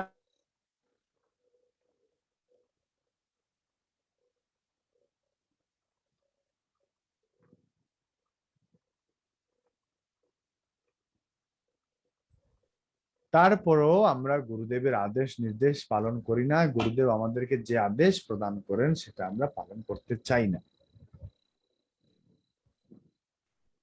তো গুরু ভক্তি, গুরুদেবের সেবা করার মাধ্যমে যে সমস্ত শাস্ত্রের পারঙ্গমত্ব, সমস্ত কিছু বিষয়গুলো থেকে মুক্ত হয়ে সমস্ত জ্ঞান, সমস্ত ভক্তি লাভ করতে পারেন, এটা হচ্ছে আমাদের এই মহাভারতে এই আরুণী, উপমন্যু এবং বেদের এই 3 শিষ্যের কাছ থেকে শিক্ষা দেয়া হয়েছে এই চ্যাপ্টারে। এই চ্যাপ্টারের মধ্যে জনমেজয়ের ভ্রাতাদের শাপ এবং গুরু সেবার মাহাত্ম্য বর্ণনা করা হয়েছে। বেদের কাহিনী আমরা আগামী ক্লাসে শুনবো, খুব সুন্দর। ওখান থেকেই সর্পের কাহিনী আসে, সর্পযজ্ঞ, সর্পের জন্ম, গরুরের জন্ম, বিভিন্ন সুন্দর সুন্দর সমুদ্র মন্থন কিভাবে ঢুকে দেখবো আমরা মহাভারতের কাহিনীতে। এভাবেই রাজা দুষ্যন্ত শকুন্তলা কিভাবে এসছেন, টার্ন বাই টার্ন, এক একটা পয়েন্ট থেকে সূত্রাকারে একদম ঢুকবো আমরা পয়েন্ট বাই পয়েন্ট। তো আশা করছি এই যাত্রায় আপনাদের ভালো লাগবে এবং খুব সুন্দরভাবে সমস্ত বেদের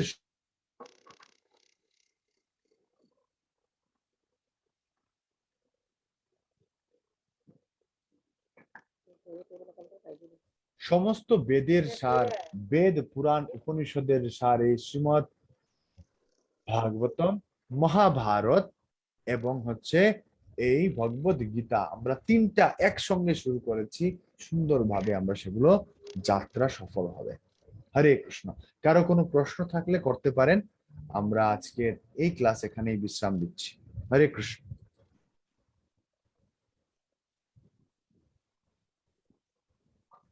রেইজ হ্যান্ড করতে পারেন সমস্ত ভক্তরা। আজকের যান্ত্রিক ত্রুটিটা একটু বেশি ছিল আমাদের, তাই কিছু করার নেই, আমরা নেক্সট দিন থেকে দেখব কিভাবে এটাকে সলভ করা যায়। রেইজ হ্যান্ড করতে পারেন প্রজরানী মাতাজি, সমস্ত ভক্তদেরকে অনুরোধ করব আপনারা রেইজ হ্যান্ড করুন এবং প্রশ্ন থাকলে আপনারা প্রশ্ন করতে পারেন। প্রজরানী মাতাজি, হরি বল।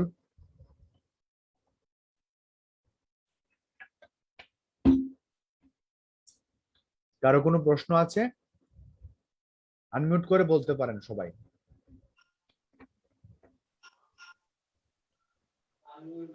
হরি বল। হরে কৃষ্ণ। প্রভু আমার এটা আগের প্রশ্ন ছিল স্যার। আচ্ছা আচ্ছা আচ্ছা, ঠিক আছে। আচ্ছা, একটু রেইজ হ্যান্ড করে নিন। উত্তম প্রভু, বাসুদেব প্রভু, আপনারা রেইজ হ্যান্ড করুন, আমি ডাকছি। আচ্ছা আচ্ছা, প্রজরানী মাতাজি বলুন। প্রমোদেশ্বরী মাতাজি না, বলুন। হরি বল।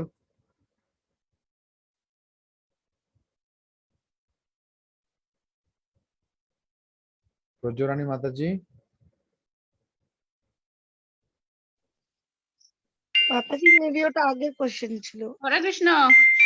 প্রভু এটা আগে এই যে শ্যামলা সন্ধ্যা মাতাজি গীতা পড়াচ্ছিলেন, এটা ছিল প্রভু।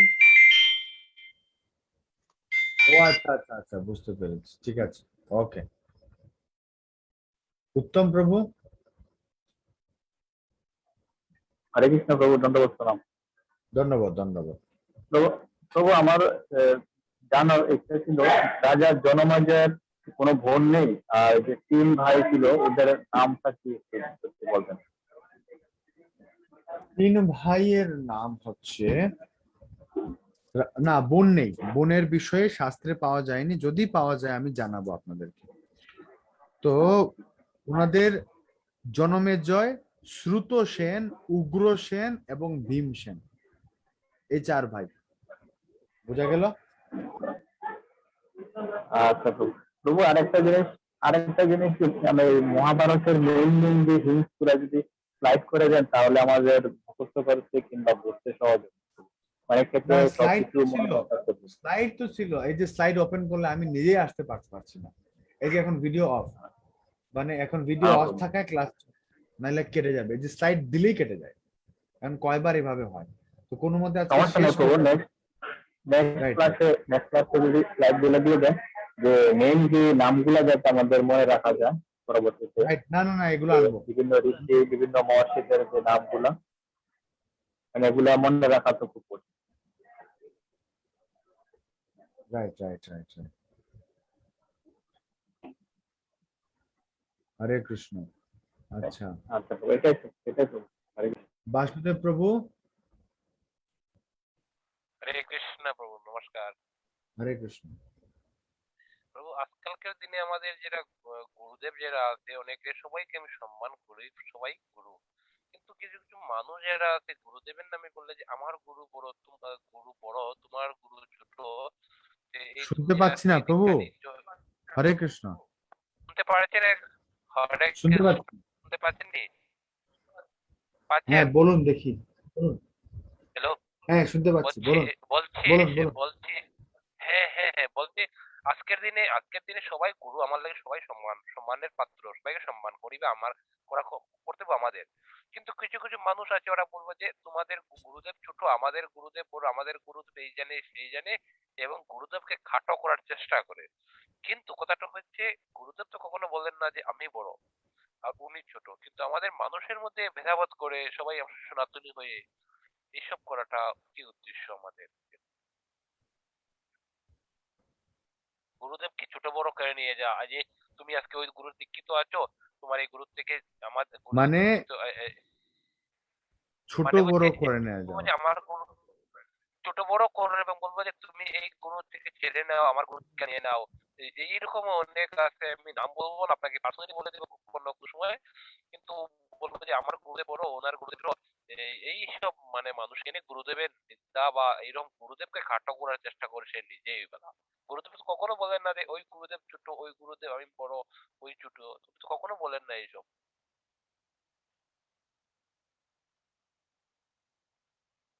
তারপর শুনতে পেরেছেন? নেটওয়ার্কটা একটু বেশি খারাপ, বুঝলেন? প্রবলেমটা হচ্ছে ওই জায়গায়। আহ, আচ্ছা দাঁড়ান, বলছি, আমি এখন হেডফোন এখন শুনতে লাগাচ্ছি, পাচ্ছেন নি? শুনতে পাচ্ছি না আপনার কথা আমি। দাঁড়ান, আমি হেডফোনটা, বলুন আরেকবার হ্যাঁ প্রভু, বলেন, বলছি আপনি আরেকবার এখন বলেন। কি শুনতে পাচ্ছেন? শুনতে পাচ্ছেন কি এখন? হরে কৃষ্ণ। হ্যাঁ শুনতে পাচ্ছি, বলুন বলুন বলুন। হ্যাঁ হ্যাঁ হ্যাঁ, আমি হ্যাঁ প্রভু বলছি যে বলুন। প্রত্যেকের গুরুদেব কি আমাদের হ্যাঁ আমি বলছি প্রভু, বলছি আজকাল কিছু কিছু মানুষ আছে, বলবো যে আমার গুরু ছোট, আমার গুরু আপনার ছোট, আমার গুরু বড়। এরপরে যে তুমি তোমার এই গুরুদেব থেকে দীক্ষা নিয়ে এসছো, আমার গুরুদেব বেশি জানে, তুমি এখান থেকে এসো, আমার গুরুদেবের এখান থেকে দীক্ষা নাও। এটা কতটুকু যুক্তিসঙ্গত? বুঝা, তোমরা সবাই সনাতনী, সনাতনী হিন্দু ধর্মের মানুষ, কাউকে গুরুকে কাউকে তো সম্মান অসম্মান করাটা ঠিক না, সবাইকে সম্মান করা উচিত। এইরকম গুরুদেবের নামে টাপ্পাবাজি, গুরুদেবের এইসব খেলা করা, এটা তো ঠিক হয় না। এটা আপনি বিষয়টা কিছু বলবেন?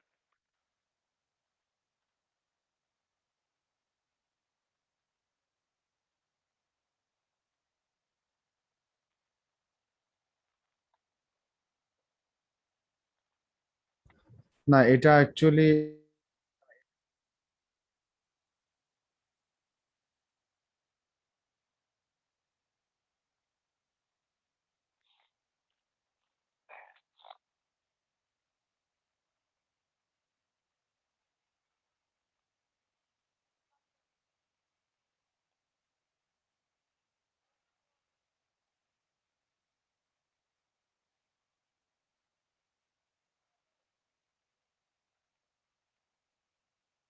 হরে কৃষ্ণ।